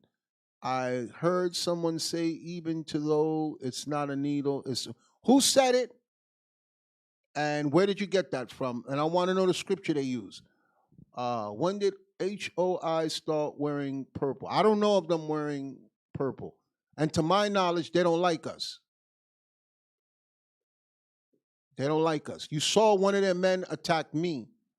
So to my knowledge, they don't like us, and we ain't cool with them. Okay? I tried to rectify the differences we had. I thought I could speak with their leader. I thought he was going to get back to me. He never got back to me, so I'm assuming that they don't want nothing to do with us, and we're fine with that. But we don't have nothing to do with them. Is it a sin if I take money out the ATM to give alms to the... You people are asking some ridiculous questions. I don't know if y'all playing or y'all just... I don't know. The scriptures say no buying and selling. If you're giving alms, what are you buying or what are you selling? Alms is to support the church. How are you buying and selling by getting money to give it? I don't understand. Y'all gotta, what are you reading? Who are you listening? Who's teaching you these things? Y'all never thought that when y'all was in the Christian church. Now inside the truth, y'all got all these excuses. There was a guy on Facebook. There you go again, listening to these Facebook idiots. He used the same scripture that says no cutting of the flesh, I believe. When they were cutting the flesh, it was for religious worship of their God. If you have to have surgery and you have to have your appendix removed or life-saving surgery, are you going to tell the doctor that a guy on Facebook said, doctor, you can't cut my flesh? You see how stupid those things sound that y'all are saying here? I just got to be blunt. Some of the stuff y'all saying is just, you know what? I apologize. It's your time, your dime. Just ask what y'all want. I'll answer it. It is what it is. Deacon, I don't have a room in my apartment to stock food, but I heard you say you wouldn't slide that down on Facebook. I heard you say you wouldn't stock food. Heard you say you wouldn't rent a storage space. Any other option? If that's all you have is a storage space, do it. I'm just telling you, be mindful of the people in the storage facility, because if things get hard, they will attack your storage and take your stuff out. I didn't say don't do it. If that's all you have, then do it. But let me clear that up. If anybody heard me say don't do it, that's not what I said. I just said that the people in the storage facility, and I was talking about, there was a person who was with us that was doing it there to hide it from her wicked family members. And the point that I was making was, you should get rid of that family. You got to go to a storage unit, and your family knows you're keeping the stuff in the storage unit. You don't think when times get hard, they're not going to tell people, so-and-so got food right there. That was the point I was making. I never said not to use a storage unit. I was giving you the analogy of a woman who her family don't care nothing about what she's doing with the Bible. They were eating out her stuff. Her wicked husband was eating out her stuff and her son, and she put it in a storage, and her wicked husband knows it's there. They could easily tell her, we going to the storage unit, let's get the food. What you going to do? You're allowing them to be evil in your house. What's going to stop them from dragging you behind to the storage unit? That's what I was talking about. I did not tell anyone here not to put the food in the storage unit. Okay, I said that they will follow her. I did not tell anyone here not to do that. Go back and watch the class before y'all say I said something I didn't say. Shalom, Deacon Asaph and family, thank you for your leadership, for taking time away from your family. All praises, Joel. We just be asking Deacon who we can be. Yes, I apologize. Y'all ask whatever y'all want. I apologize. I got to have more patience. Just ask. I apologize for anyone who I made them feel uncomfortable. It's your dime, your time. Ask whatever you want. Where we at? Is it a sin if I take money out the ATM? If you feel it's a sin, don't do it. Okay, if you feel that it's a sin, don't do it. That's my answer. Somebody can please, Job 1 and 6. How can I prove the sons of God mentioned are the angels? Can man go up into where God is? Man can go up to where God is. And it says Satan came also. And the sons of God come to present themselves before God.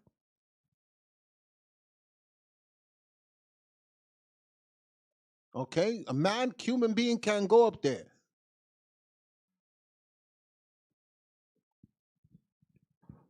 Oh, where we at? Slide that down there on the IUIC 8 side. So up.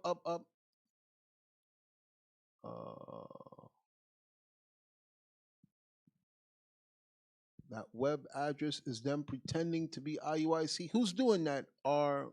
Clark. Who's pretending to be IUIC?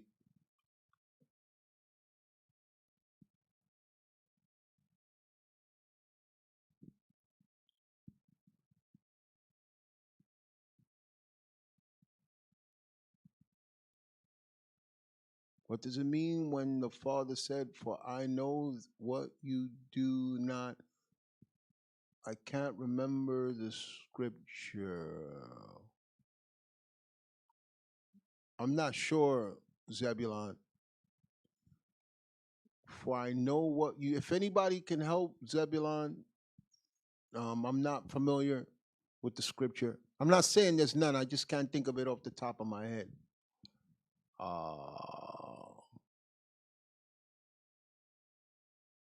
Can you please do a class on the wilderness? Well, there's not really much to say. The wilderness is just a place that we're going to stop and Christ is going to deal with us before he starts the rebuilding process. So there's not much to go over there.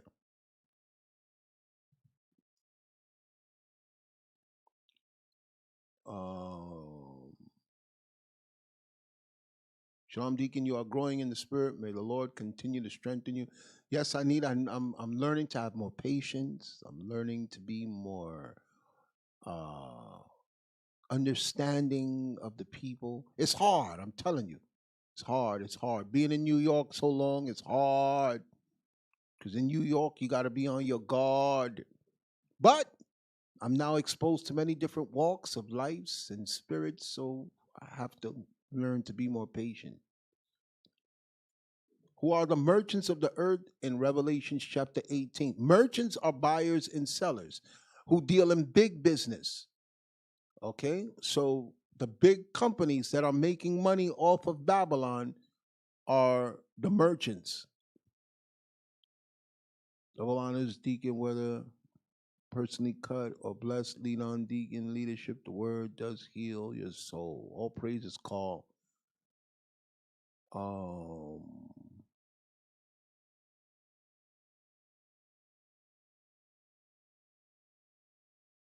praises to the brother that support you in this class for our learning. Thank you, Justin.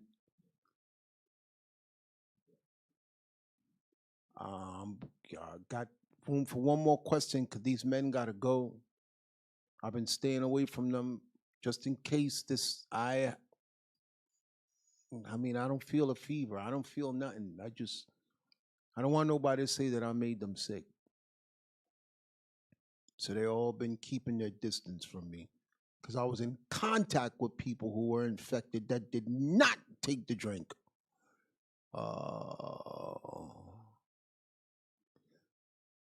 Sorry, I ask again. I'm not sure if you got the answer. The question is, cutting hair, grooming my brother's hair, not collecting money on the Sabbath, is it a sin? This is going to come as a shock to you.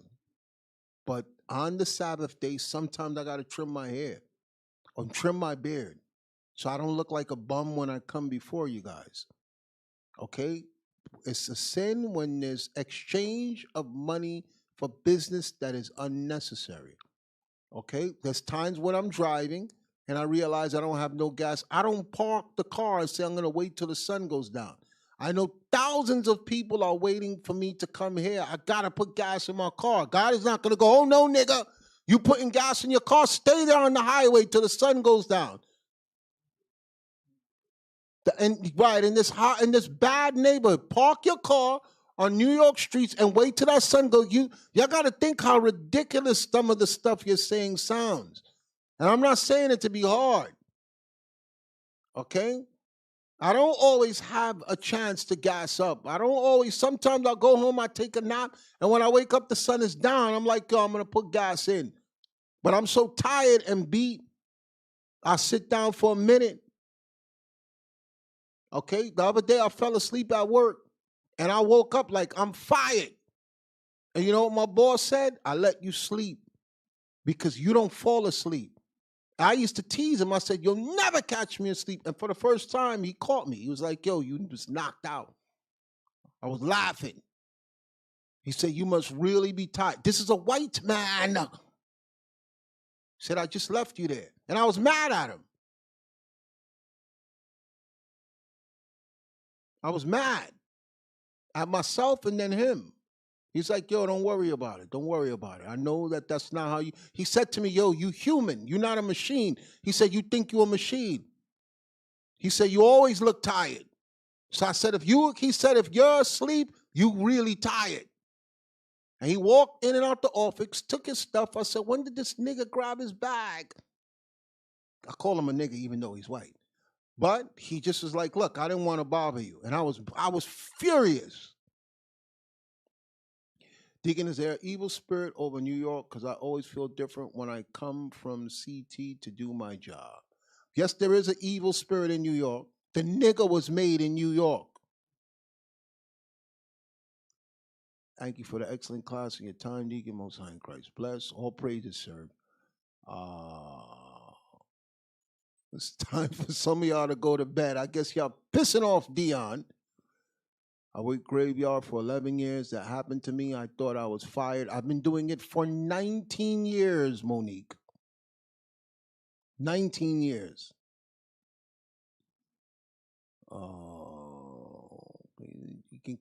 Can a man put his wife away for witchcraft? You shouldn't be around a woman that's dealing in witchcraft at all. Can you please explain James chapter 4, verse 1? Get that? Thank you, Deacon Esep. Thank you for the charity. Just want to make sure I'm in order. Happy Sabbath. All praises, Azrael. Shout out from Jamaica. All praises, Israel and Nathaniel. Deacon, please explain the washing of the feet. At that time, they didn't have Nikes. They didn't have Timberland boots. They had sandals. So it was customary when you were walking, your feet got dirty. So as a humble way, you would clean wash the feet when your guests came over. Christ did that to the disciples to show, as powerful as I am, I'm going to wash your feet because I want to show you, brothers, how to interact with each other in humility. Because most black men, they puffed up with pride. How are a black nigga now? He want to show you his gold chain, his watch, his clothes, his haircut. A nigga right now is not thinking, yo, brother so-and-so's feet is dirty, I'll wash them. Okay? If my brothers were in a position where I'm not going to have my brothers walking around with dirty feet. I'm going to help them with all humility because I love them. A nigga now is not thinking that way. He'll embarrass you. He'll be like, yo, you're a bum, you're this, you're that. If it's not willful, if he's fallen in a position where he's sick, he can't, whatever, I'm going to help him. That's love, and that's what Christ was trying to explain to us, because you as black people, you have no compassion on each other. You're hateful, debateful, and ungrateful. You make mockery of each other, and you don't care about your neighbor. So that's what that was going into. Takes a lot to do what y'all doing on Clubhouse and all other teaching platforms. I appreciate you, Deacon. All praises. I'm a correctional officer in Jamaica. These officers watch you a lot. It's wise to wear fringes to work before putting on. If it's going to hazard your job, don't do it. Do not do it. I don't come to my job with fringes on. I got to wear a uniform. I come to work in uniform. My job don't need to see me when I have a T-shirt with fringes under it. Never did we say to come to with fringes are for you to keep the law. It's not a showpiece for everybody else. So if you have a job where you're going to be a target, you put your uniform on or you put your T-shirt with fringes under it. We haven't went over that in a while, so I'm glad that I expounded upon it to you, because some people just don't know. But we don't tell you. I've got mad at certain people for coming with like that where I work, and now people are looking at us like, are you such and such? So no, that's not what I do where I work.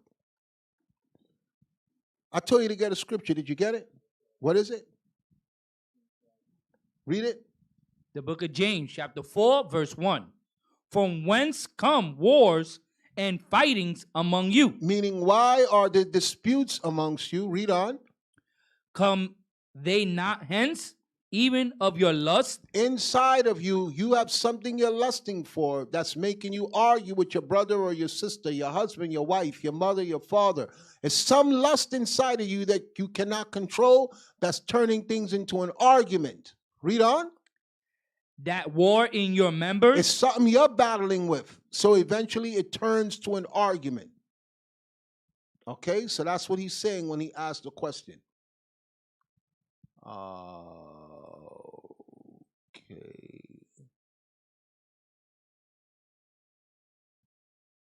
Yeah, where we at?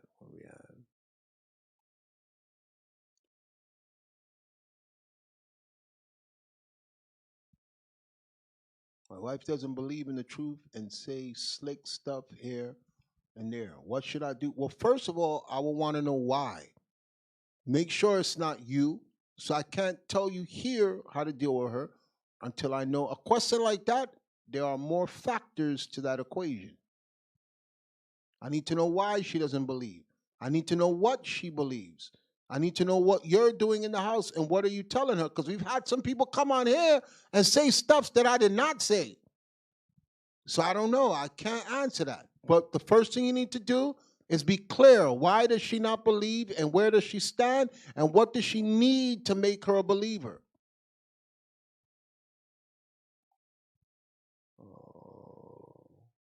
Is online congregation the same as congregating when one is not? If you can't make it here and you're online, all praises. Okay? That's just a luxury you have for now.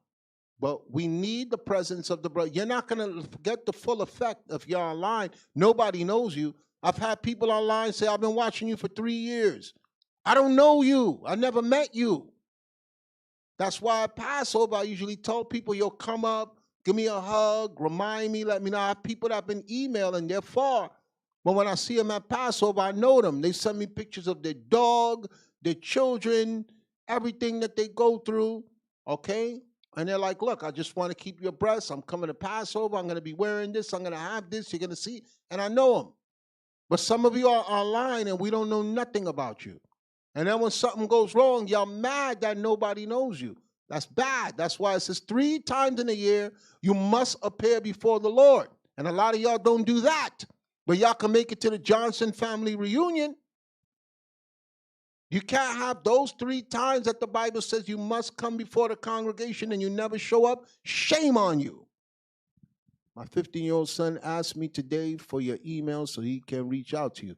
It's right there, asaph1@hotmail.com. Deacon, I had a problem with a neighbor a few months ago. I don't hate him, but do I have to talk to him? If it's your neighbor, yes. If it's awkward to go back and forth and not say nothing. I got people who I don't like in my neighborhood, but I always tell them hi. They can never ever say, yo, this so-and-so don't like me. The scriptures say to seek peace. Seek peace.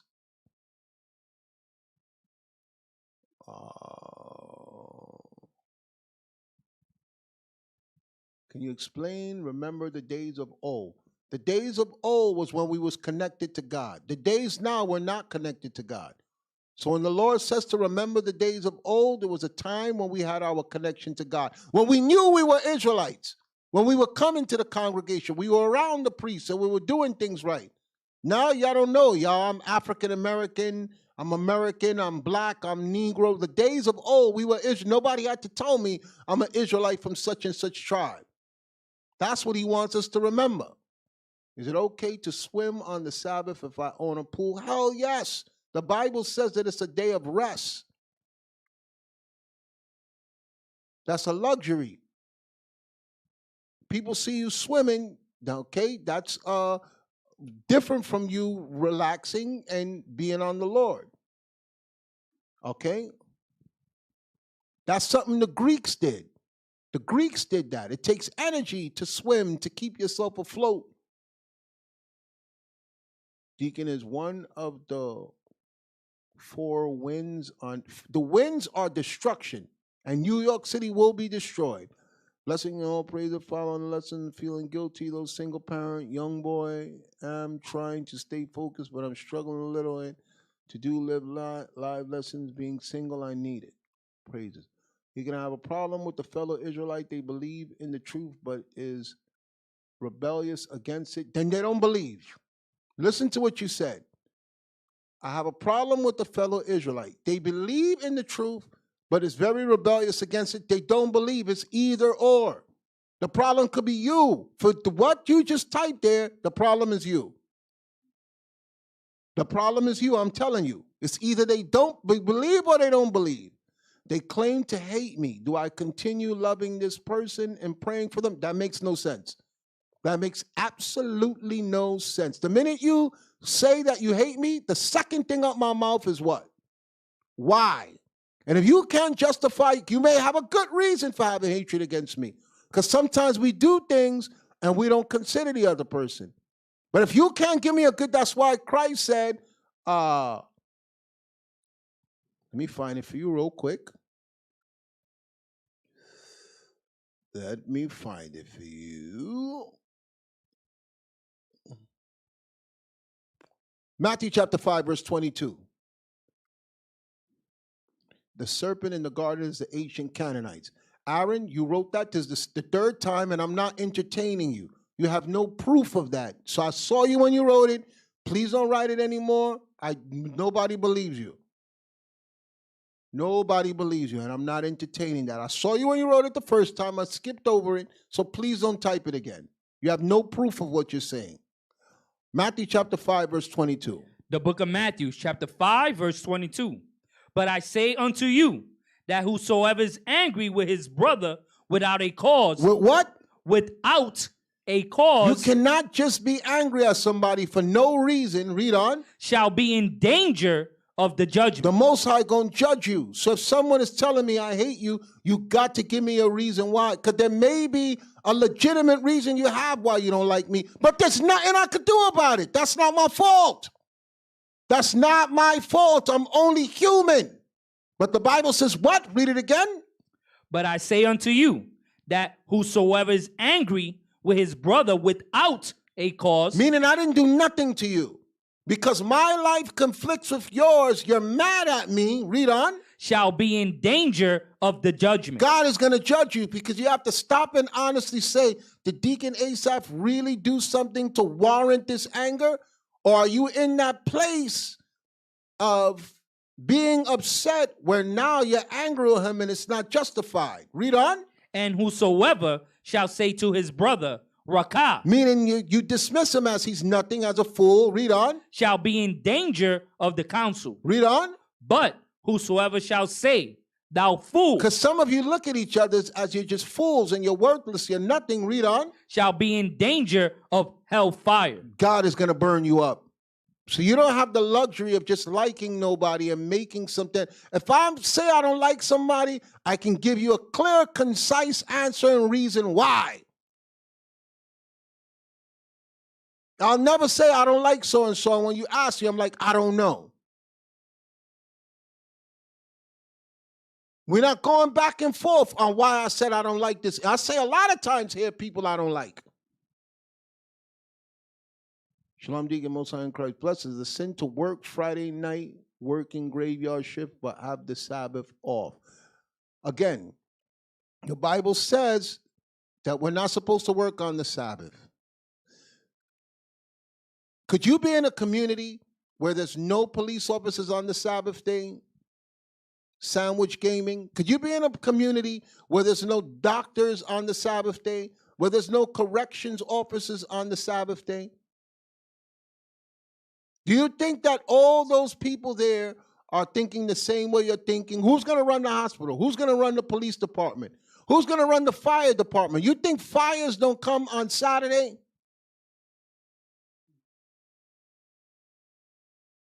Now, it's a problem when you can get it off and you refuse to take it off because you care about the luxury of the money you get.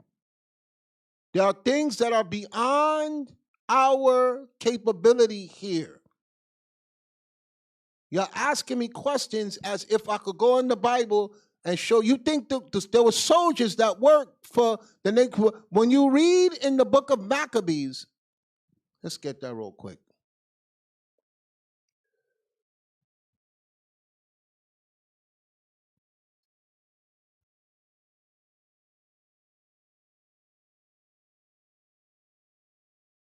This is where I'm being patient with y'all. This is where I'm being patient. I keep forgetting a lot of new people come here, so I apologize if I roughed anybody up. I apologize. I apologize. I must remember that new people come here, and I got to be patient, right? Gosh, it's hard. It's just so hard. Okay.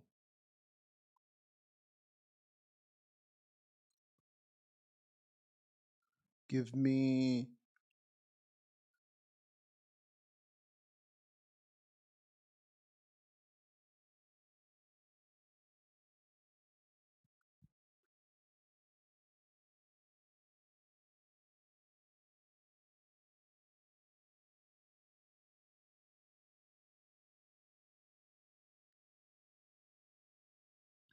Give me 2nd Maccabees chapter 5, verse 23. Watch this. 2nd Maccabees 5, verse 23. The book of I'll read it because I want to go through it fast. And Garizim, Andronicus, and besides Menelaus, who worse than all the rest bearing a heavy hand over the citizens. They were dealing with the Israelites rough, having a malicious mind against his countrymen, the Jews. He hated them, and he was dealing with them very malicious. He sent also detestable ringleaders, Apollonius, with an army of 22,000 men, commanding him to slay all those that were in the best age and to sell the woman and the youngest sword, and who coming to Jerusalem and pretending peace did forbear till the holy day of the Sabbath. When taking the Jews, keeping the holy day, he commanded his men to arm themselves. So the enemy watched them and saw, these people, look how they are with the Sabbath. Let's kill them on the Sabbath day. And he so slew all them that were gone to the celebrating of the Sabbath, and running through the city with weapons slew great multitudes. So stop thinking that your Sabbath observance is in line with the evil people around us.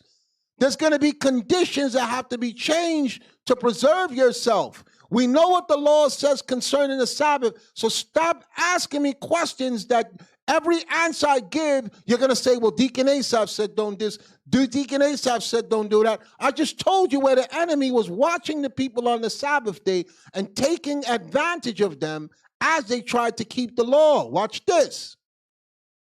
But Judas Maccabeus with 9 others or thereabout withdraw themselves into the wilderness and lived in the mountains after the manner of beasts with his company, who fed on herbs continuously, lest they should be partakers of the pollution. Watch this.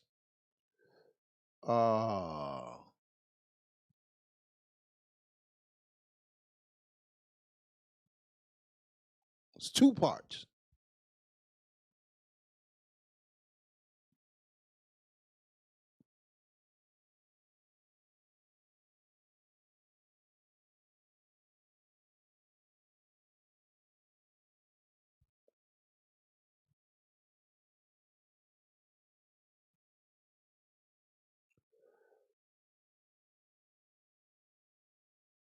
Come on, you stupid computer.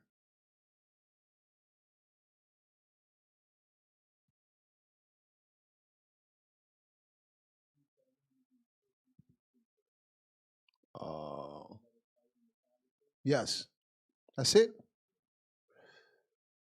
I'm sorry.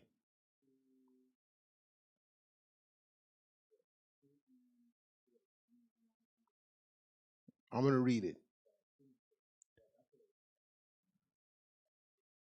And where?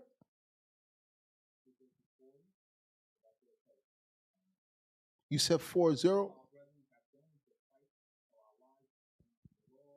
Yes, I'm going to get it. Give me 1 second.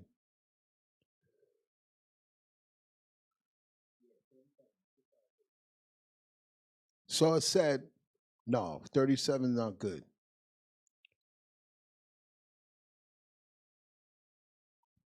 Watch this. We're in 1 Maccabees chapter 2, verse 31.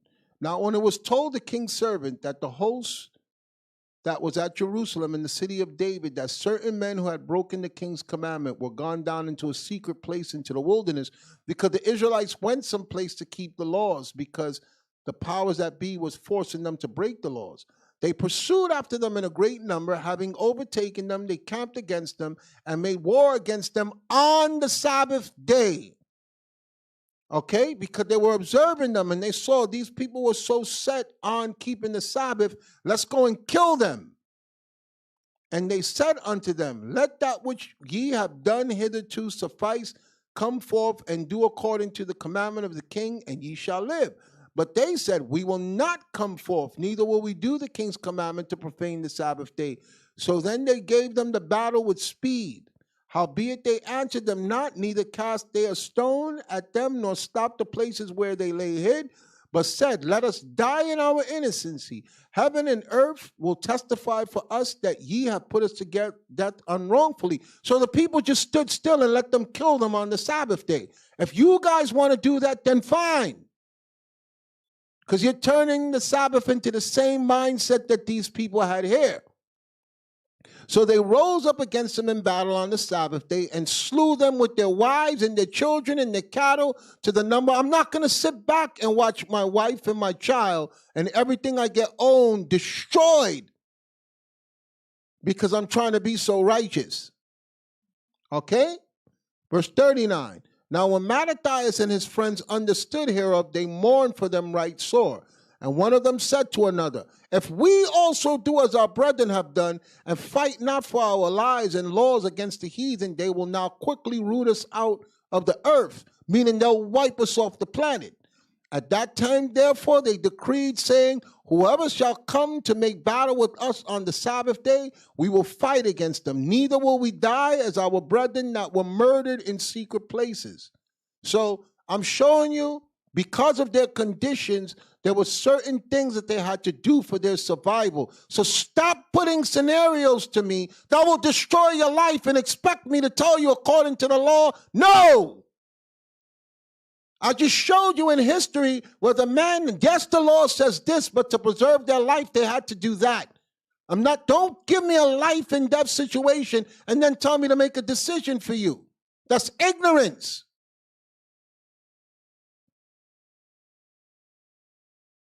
That's ignorance. I can't tell you, so I'm not in your shoes. I'm not where you are. Now, if you're deliberately looking to be crafty to break the Sabbath day, God is going to judge you and teach you the right way for going against him trying to be slick. But there are conditions, like I said, where, like for instance, I saw two sisters fighting because the sister said that she needed her medication. She forgot it. Could you please go and get it for me? The sister was very, very sick. And they had to rush her to the hospital. And when we spoke to her, she said, I asked sister so-and-so to get it for me. And she said, no, I'm not breaking the Sabbath. I said, that's a wicked woman, and I will never be friends with her again. So y'all be mindful. You got people around you that are like that. They'll watch you sick on the Sabbath and say, I'm not driving my car. I'm not doing this. I don't have gas. I'm not taking you. Stay in your bed. If you die, you die. That's God's will. Some of you think like that, and I can't get across to you. You ain't got no sense in your head.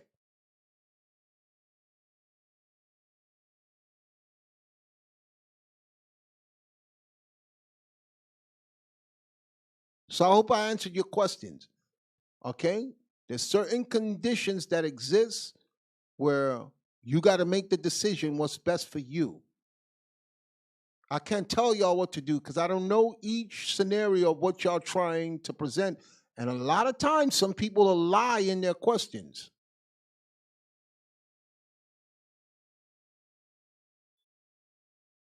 So, Most High in Christ bless to you.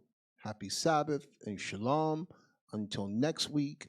And for you women that was complaining about the class about the abortion last week, just remember what I said. Picture you warm in your bed, and God has to put you in a position where someone pulls the blankets off you and rips you apart. Because you have no appreciation for human life. Should I acknowledge a person's birthday by saying happy born day? That's something of the world. There's nowhere in the Bible that we ever tell people happy birthday or happy born day. You're trying to make friends with the world. So you're looking for a way so you can go against what God wants to, you're trimming your ways to seek love. Why can't you just tell the person the Bible says not to celebrate birthdays and I don't do that? Why you can't just say that, Devonna? Why is it so hard to say that? Why are you so hard to go against God that you're like, I'm not going to say happy birthday, I'm going to say happy born day? You don't understand that's evil? That's evil. Matthew chapter 10, verse 34, please.